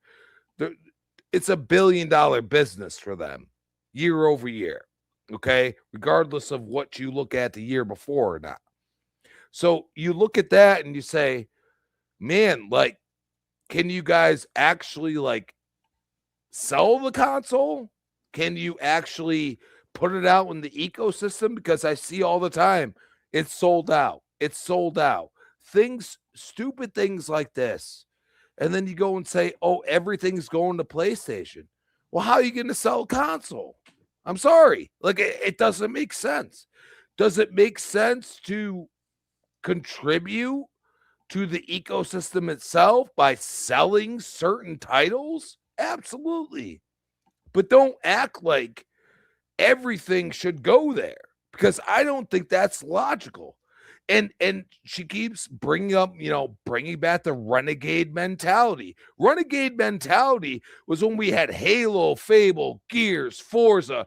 We had freaking, even if it is hated on, Rise, Son of Rome, and Overdrive, and like all of these games that still, some of them, like everybody's like, oh, everything's coming to PlayStation. I don't see Gears 5 there. Where's Gears 5? Where's Halo Master Chief Collection? You are welcome to sell them Halo 2 and 3 remastered or remade or whatever to them. But for the love of God, act like we're here. You know what I mean? Like, I'm not saying take everything away. What I'm saying is it's logical. I think Forza Horizon 6 going to PlayStation is completely logical for revenue. Okay? But you gotta at least make us feel like we're relevant. And hopefully she sees that. I truly believe Asha's in a trying to figure out what actually us gamers care about. And I'm not looking to have this brick wall in front of us that says, no, you can't experience Gears of War Reloaded. No, but I want you to want Gears of War 2. That's the way they should look at it. And unfortunately, I'm not a higher up. I wish I was, because I would ride this ship real quick. And it's just, it's sad because I love my Series X. I love my Xbox controller. I love the ecosystem. I love the friends that I have. Okay. And Game Pass is just another layer on top of that. You know what I mean? Game Pass, you don't have to do vouchers. Just leave it the way it is. Don't do anything. Don't do a damn thing. Leave the price alone. If anything, it would be lovely if they lowered the price of the Series X. If you want to, the Series X is fully capable of having that you know, Microsoft forefront, and it can do that if you choose to download it. I guarantee if you said, hey, Series X, guess what? You get this dev mode that's not really a dev mode anymore. It's part of your ultimate subscription. And you can play Steam games and everything else. I mean, it would be my choice. And I could be like, no, I just like what I'm doing. And also people be like, man, like that's pretty cool. It's simple little things, but you have to market it. And they don't market nothing lately. They just continue to just, like, oh, it's on PlayStation, it's on everything else. You're marketing for your competition. Hello, world. Okay? You want to sell consoles because clearly all of this happened because of console sales. Okay? That was the biggest negative. All right? You want to sell them. You have to have, even at the minimum, which Phil doesn't like timed exclusives. He is retiring. Okay? Start new. Say, hey, 6 months is when you're getting Gears E-Day.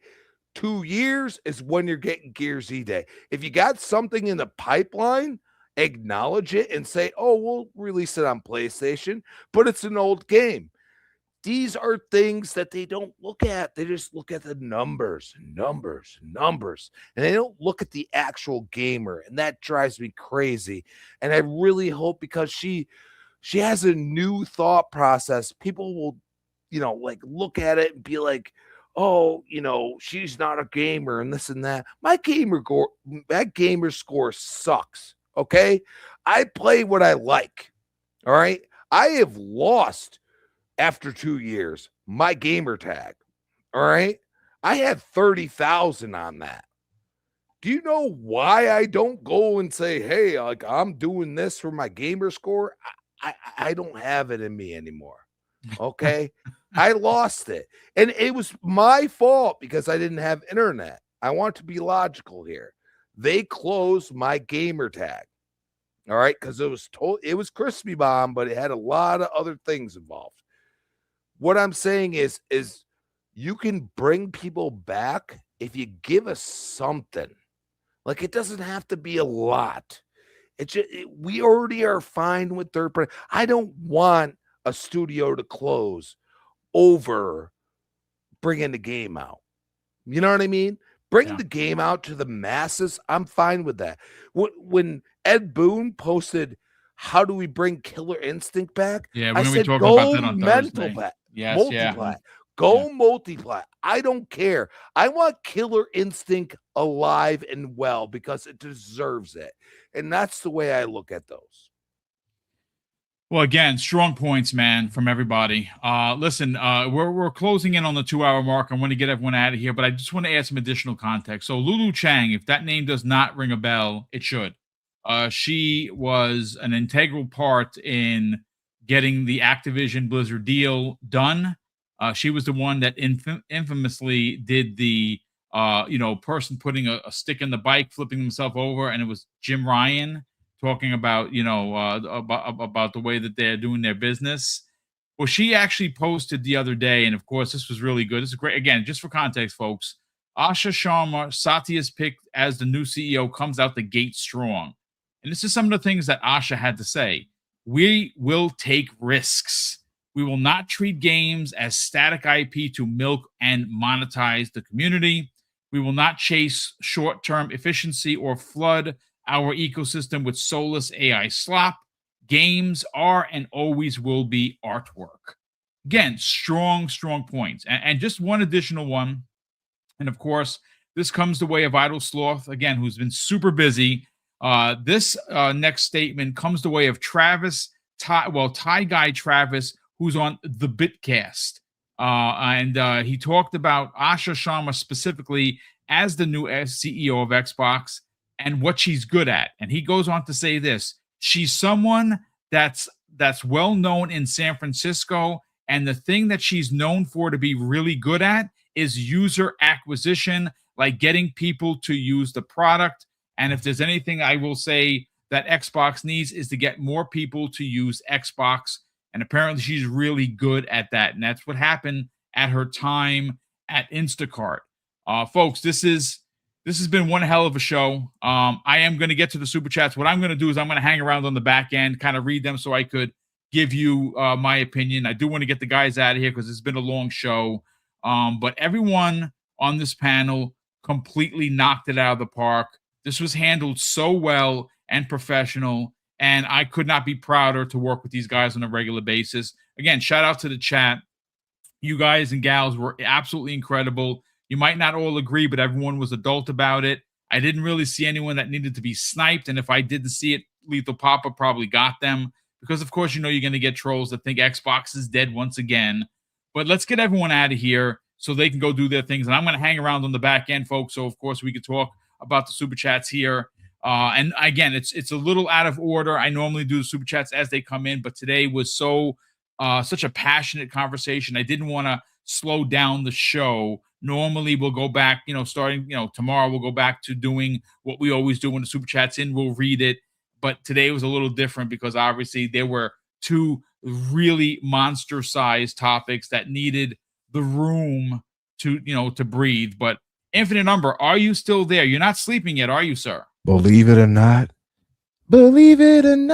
I'm walking on. I like Greatest American Hero. I watched that as a kid. That was a great freaking show way back in the days. Listen, let's sell your brand, man. Obviously, you and your incredible panel that you have on Thursday, known for as The Fix, ladies and gentlemen, 8 p.m. Eastern Standard every Thursday, are going to have a lot to say. Crusader and Danny, of course, are going to bring what they usually do, and that's fire.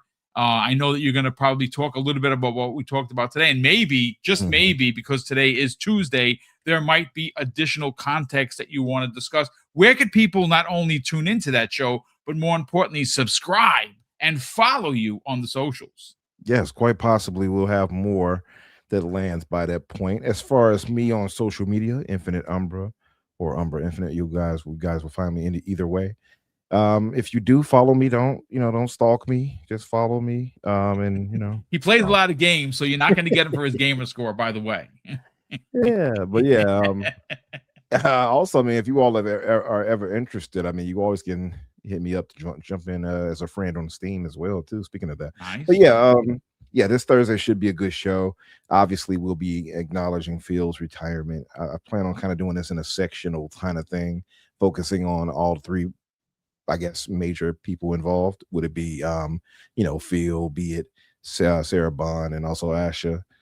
and show respect to each of those and talk about those in detail. So I know the guys have a lot to say. Yes, I am wide awake, BT Maverick. Thank you all in the chat for coming through and holding us down.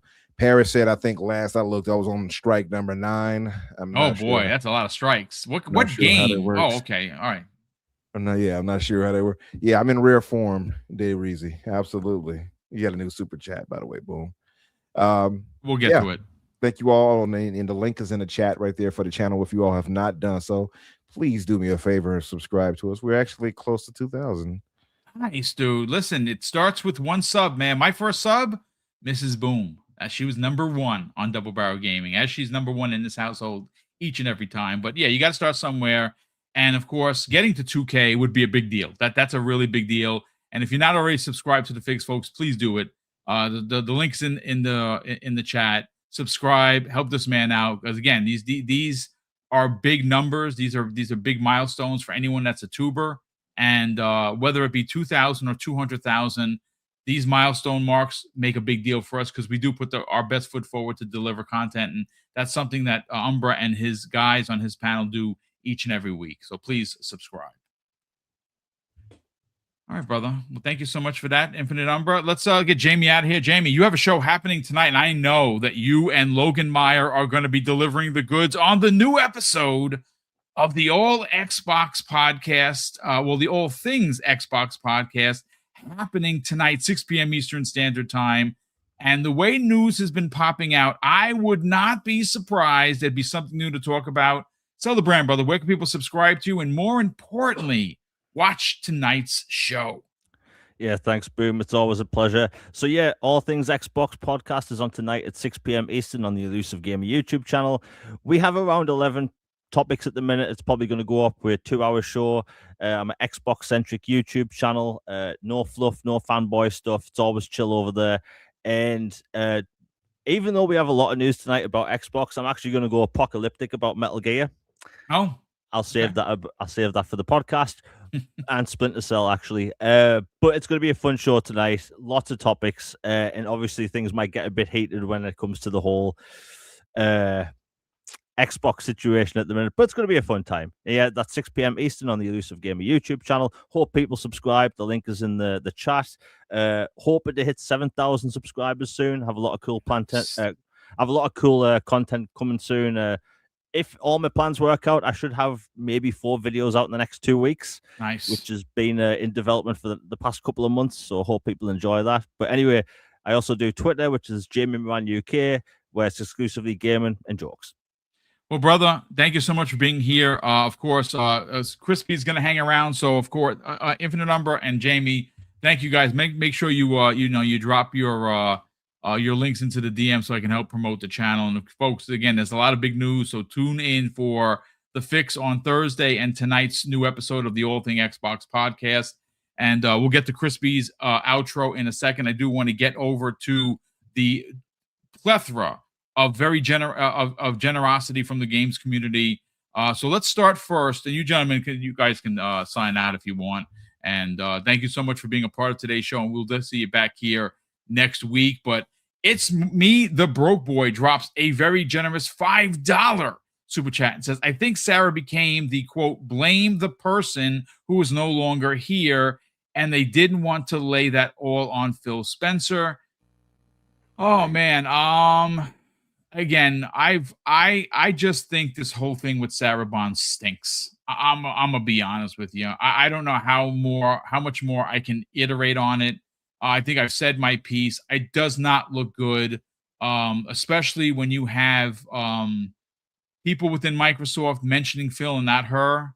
I don't know what that was about. I just think that whoever approved this at comms, you're just not reading the room right. I just think that anything that would have said Phil Spencer should have said Sarah Bond. She was as important to Xbox as Phil was. I know Phil was there longer, of course. We know all of that, but whether she failed at the Xbox everywhere thing or not, she still deserved the respect of being included, because she has been an integral part, at least in my opinion, to Xbox for all of the time that she's been there. And I always thought that even though it, the Xbox, again, maybe what got her looked over or passed over was this is an Xbox. Maybe that didn't work. Maybe that was on her. I don't know, but she always put her best foot forward. I'll say that. Bounty in the chat, who's been a channel member for 56 months, brother. That is just absolutely insane. He says the problem is Microsoft just made another mad employee. I hope that she tells it all, because if it was me, forget NDA, I would clear my name. Yeah, I mean, obviously she wants to get hired somewhere else. And I think, at least for the people that know her and the people that respect the work that she did, and not the troll a-holes of the interwebs, are going to know that she did put her best foot forward. I do hope that she writes a book, to be honest with you, because I'll buy it. My time at Microsoft, the book, we'll see what happens, but maybe she will be interviewed by somebody, because I think she's probably getting requests for the interviews, gentlemen, and chat. Whether or not she can say anything legally, I don't know, but probably not. I think you're onto something, Umber. I think that she would definitely, or Crispy, not be able or allowed to say anything, because you are signing these NDAs, and if she wants to get work, if Microsoft will sue her into oblivion. Yeah, unfortunately, even trying to get another job and you poo-poo your other company, yes, your NDA, then you're screwed. Yeah, it doesn't look good on your resume, unfortunately. No, a great point of view. Also, Bounty has gifted 5 double-barrel gaming memberships. Brother, that is crazy generous of you. Thank you so much for that. If you did get a sub from Bounty, please thank this man in the chat. That's incredible generosity, and we do greatly appreciate it. Pat Jones, salute to you, brother. Great to see you here as always. He drops a very generous $5 super chat. And Pac-Man Jones goes on to say, Matt Booty wanted to spend Sony out of business. Maybe he will get that chance to do that now. Watch what you ask for. I mean, he got a promotion. He's hanging around because whatever he did with the studios left a positive aspect on his time with Xbox in the position that he was currently in. Now he's promoted. I do think that it's good on Asha for keeping Matt, because you don't want to start any of this from scratch, because if you do, it's going to be a big problem. It would be a disaster, at least in my opinion. So thank you so much for the generosity. LMNOPO drops a very generous $5 super chat and says, the trend is that hardware will eventually go away. What happens to the game makers and devs? They have to adapt. I mean, 10 years from now, I don't know if there's going to be consoles. I mean, there might be a PlayStation. There might be a Nintendo Switch 3. Xbox may look like a deck of cards and be a console. I look, we don't know what's going to happen tomorrow, so I can't really say, but I think they have to figure out a way to appease the kids that play on tablets and phones and still address the older audience that has been with you since inception. I think that's incredibly important, and they can't just, throw their hands up in the air and say, well, we're all going to cloud. So they have to continue to make hardware, at least in my opinion, because you're going to have people that want to play on a traditional hardware, even though it's not, quote unquote, traditional in what it does, simply just playing, Xbox games. I like the way that Xbox is walking. If their next console is what we think it's going to be, it is going to once again change the industry. And I think both Nintendo and Sony especially, are going to have to respond in kind. Dragon Wolf, who's been a channel member for 25 months, says, lucky I've got 2 years of Xbox Game Pass Ultimate left, and the new Xbox is over a year away, so I can wait and see the direction they are going. I think we know the direction. I think the direction is going to be an open source box that says Xbox, but does everything your PC can do. And I think they need to do that. They can't just do what Sony is doing. And I don't think Sony could actually just do what they're doing, which is why they delayed their console until 2029 and possibly 2030, because they can't just release another PlayStation that's going to do what the PlayStation 5 did. It needs to be more, especially because their direct competitor is doing something different. We have Andrew Guts in the chat, 1990. He says, I'm so glad that Phil and Sarah are gone, long overdue. They did more damage to the brand than good. I will say that I don't think Asha was the right person.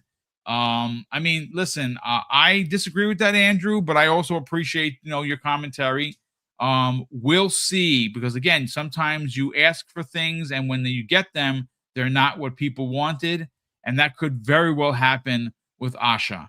That could, again, she could be the worst CEO in the history, and there's been some pretty bad ones, or she could be the best one we've ever seen in returning, again, what she said, this is her quote, returning Xbox to its roots. What does that mean?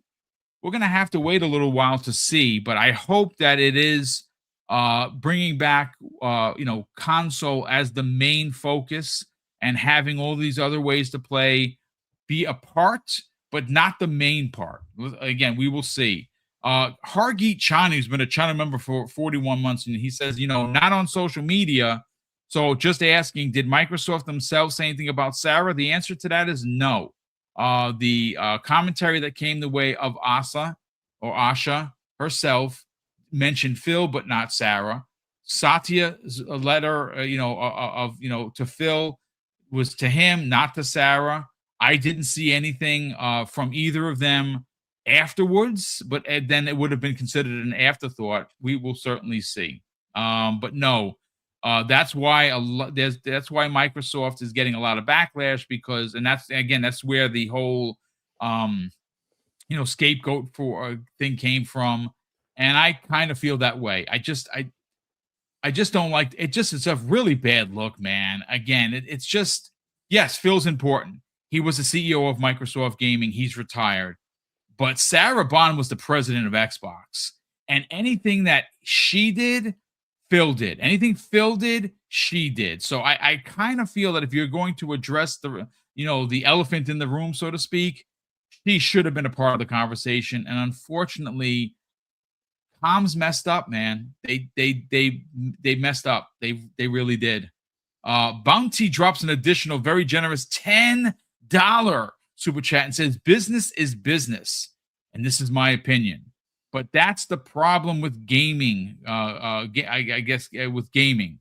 When it's going, name one NFL or basketball coach, there's never that's never played the sport, in my opinion, not into sports.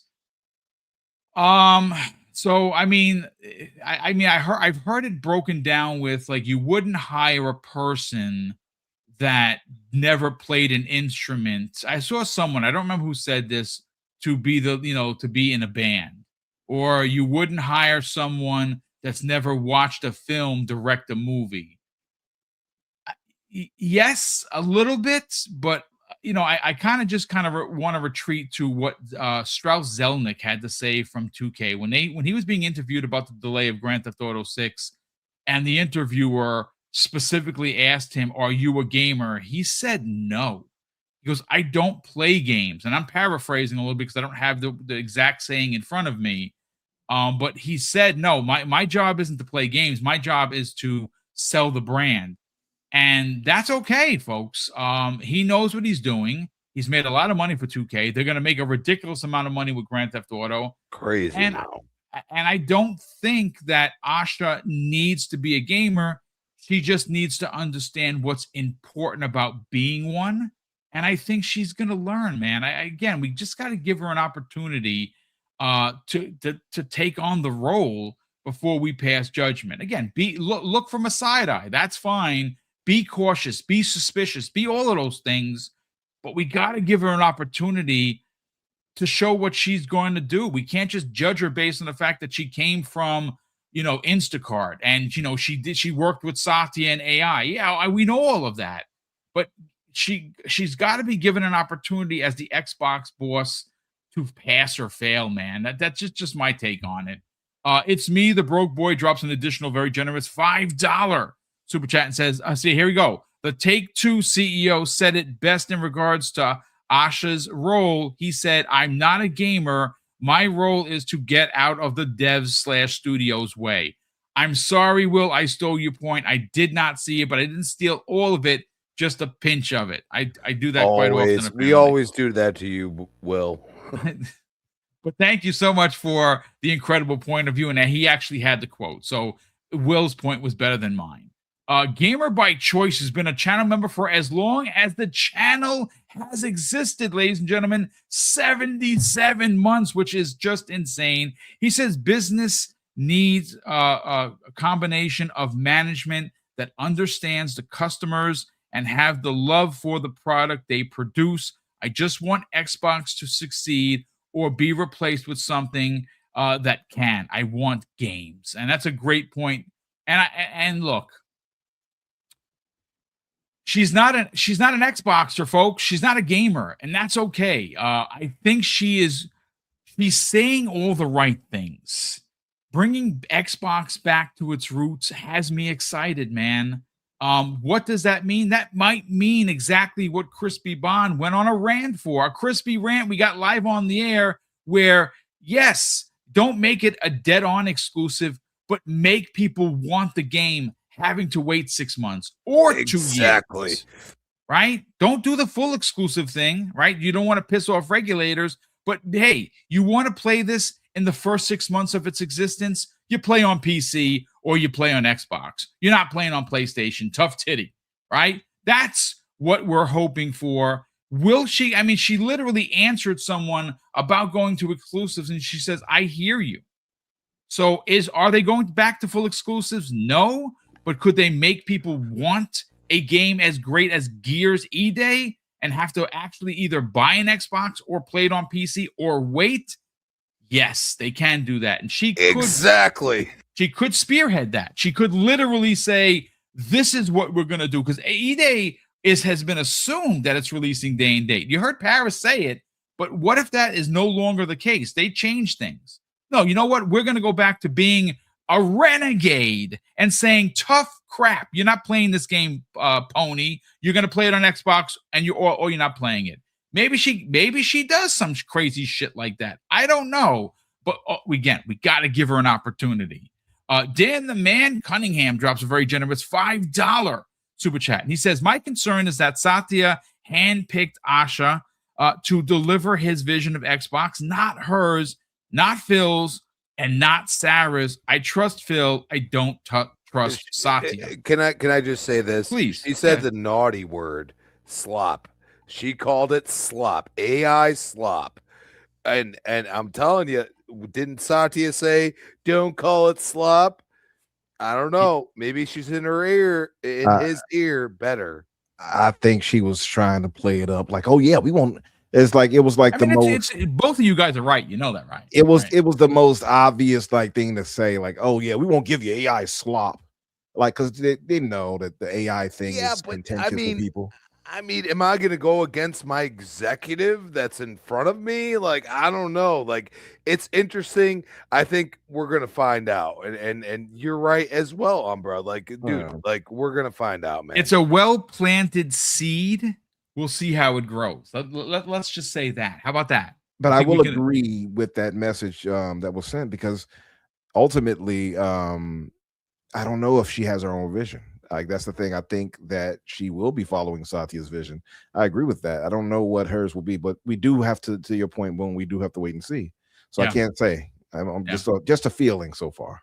Let's plant the seed and let's come back to it and see whether or not this is going to be a dead tree or a tree that's producing delicious, tasty apples. We will certainly see. Fantas Archer drops a very generous $5 super chat. It says, in my opinion, the difference between Sony and Microsoft is that PlayStation became so successful, they embrace it as part of their identity. Microsoft doesn't embrace Xbox the same way. You know, that's a very interesting take. I think that they in the last couple of years, they realized that the little brother became the big brother. And listen, this is not me making this up, folks. This is not me shooting from the hip without any context. Xbox makes more money than Windows, folks. That is not a shot in the dark. That is the freaking truth. That has been reported upon.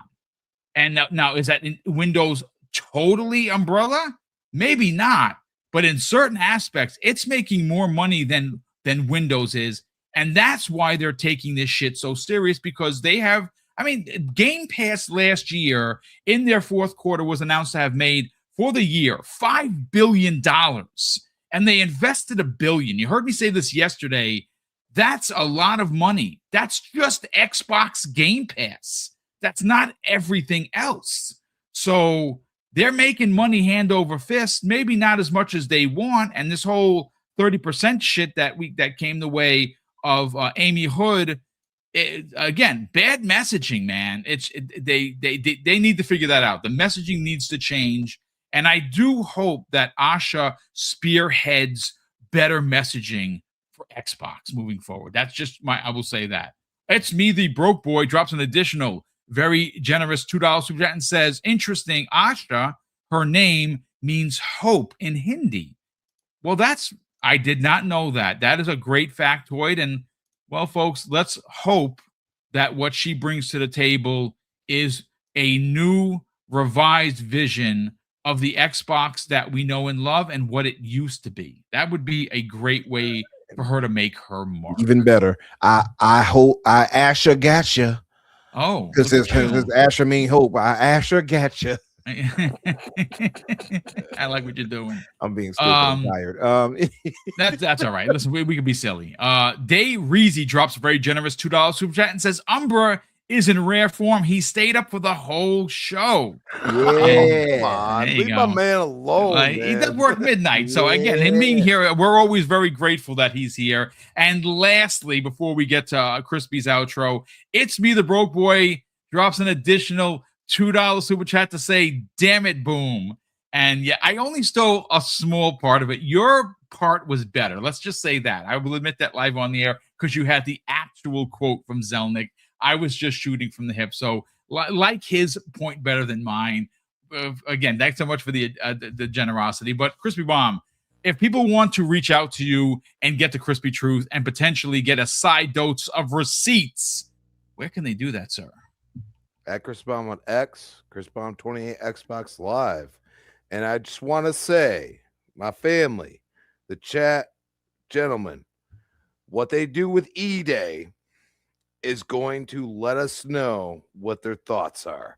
Yeah, good point, man. Until then, because people are running with it's already coming there, they have not said that. No. So let's see what they do with E-Day, because 7 years on a Gears game, and I'm sure Epic is looking at them like, hey, we need to push UE5 because there's been, kind of turbulence. Just look at what they do with E-Day. If they go full multi-plat, it's never going to happen, and just deal with it. I want Gears to live. That's the way I look at it. But at the end of the day, you're trying to sell consoles, that ain't going to do it either. So we'll see. Well, again, great points of view. Ladies and gentlemen, thank you so much for the crazy generosity that popped in here. Mr. Boom and I do greatly appreciate it. A big thank you to this incredible panel that hung around for 2 hours and 19 minutes, which I had a feeling was going to go a little bit longer today, but these were really big topics, and everyone on the panel, including the incredible commentary from the chat, were just amazing. This was one of my favorite shows of the year. Yes, there was some negativity on the back end of it because, again, there's a lot of stuff that happened that we did not like, but everyone, in my opinion, even though you got 9 strikes from Paris Lily, which I don't even know what that looks like, or what you said to get 9 strikes, but you got them, so you're gonna have to live with that. Everyone was amazing. So again, thank you so much for everybody that hung around. I'm gonna be taking this podcast this evening, probably in the midnight hour, because that's when I do my best work, and I'm gonna be cutting it down into 2 more digestible, shorter shows. One is, of course, going to be about Sarah Bond and our thoughts, and the other is going to be about Asha and what we think about her. And I'm going to cut it down and throw them up as videos. So if you did miss today, or you don't want to hang around for 2 hours and 21 minutes, which is what we're doing now, look forward. Hey, for tonight. Boom, did you miss any super chats with Gamer Geek? You know what? Let me go back into it. Hold on just a sec. You know what? Sometimes I don't necessarily get them all. Let me just see. Also, did you read Hargeets earlier? Yes, Hargeets I did. Gamer Geek, I don't see it here. Oh no, here it is. Okay. Yeah, I did read it. Businesses need a combination of management that understand the customer. Yeah, I did read that one. Yeah, I read that one as well. Did you see the other one where it says Tom said under the direction of Phil Spencer? I did not see that one. No. Maybe that's what he meant. Okay. I'll read it just to read it for you. Gamer Geek 1974. Is that your date of birth? We got you. Doxing time. Anyway, Tom said under, he says under, and these are in quotations. He says, Tom said under the direction of Phil Spencer. Yes. You know what? Is there one or two? Because I didn't. That was Gamer by Choice that I was just reading. I did not get his. It didn't show up in my feed. So could you read it verbatim, Umbra? He went mute. All right. You know what? We're here another minute or two. Let me go into YouTube and see, because sometimes the software gets a hiccup and I don't get everything. Let me just get into my account, and I will read Gamer Geek's exact quotes. Give me just 30 seconds, ladies and gentlemen, because everything, again, we don't expect anything, but we're always grateful that somebody does. So here is supers and gifts, and where is Gamer Geek? Let me see where you are, brother. Okay, it's me. I don't even see it on YouTube, dude. I don't know whether or not it was a super chat. I don't have it here. I apologize for that. But yeah, again, if you want to just quickly drop it into the chat what you said, I'll read it verbatim before we get out of here. Let me just get back to the chat. So Gamer Geek, just throw it into the chat real quick, and I'll read what you said.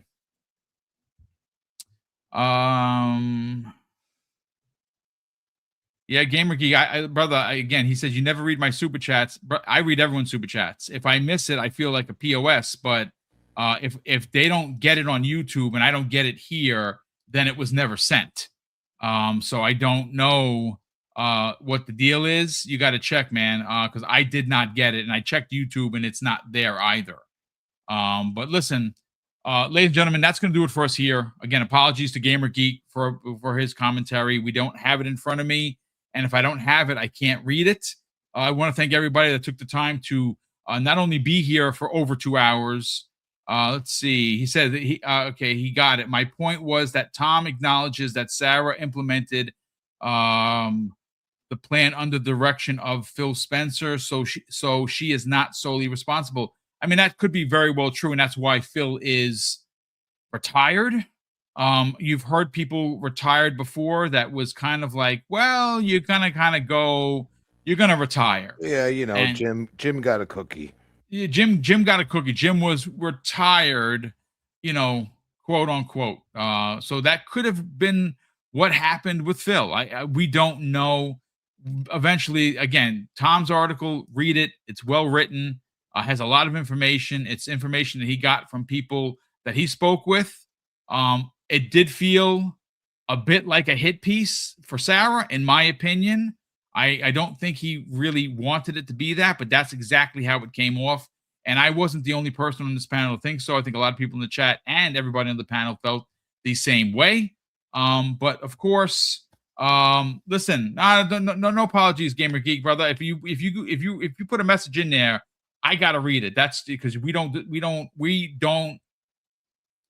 When I say that we don't expect anything, we really mean that. Anything that comes in on the back end through super chats, channel member chats, or even gifted subs, is just incredible. Like we don't feel like we deserve your money. We're here to entertain. If you do drop a super chat, it is my job to read it, but don't worry about it, brother. No sweat at all. But ladies and gentlemen, that's going to do it for us here. Again, if you enjoyed the show, please hit the like button. If you're feeling super generous and you want to let people know about Double Barrel Gaming, Mrs. Boom and I would greatly appreciate it. And share this out on the socials. This is a bit of a long one. Probably the longest one we've done this year. It might be the longest one we've done in years, to be quite honest. But of course, I'm going to close the show with something that's incredibly important to me, folks. Hopefully one day it'll be important to you. And that's something that my dad taught us when we were kids. He would say, Craig, treat others how you want to be treated. And also, it doesn't cost anything to be nice. You live by those rules, son. I can guarantee you, you're going to have an awesome day. So thank you everyone for tuning in. And we'll see you next week on the newest episode of the Xbox Factor Podcast.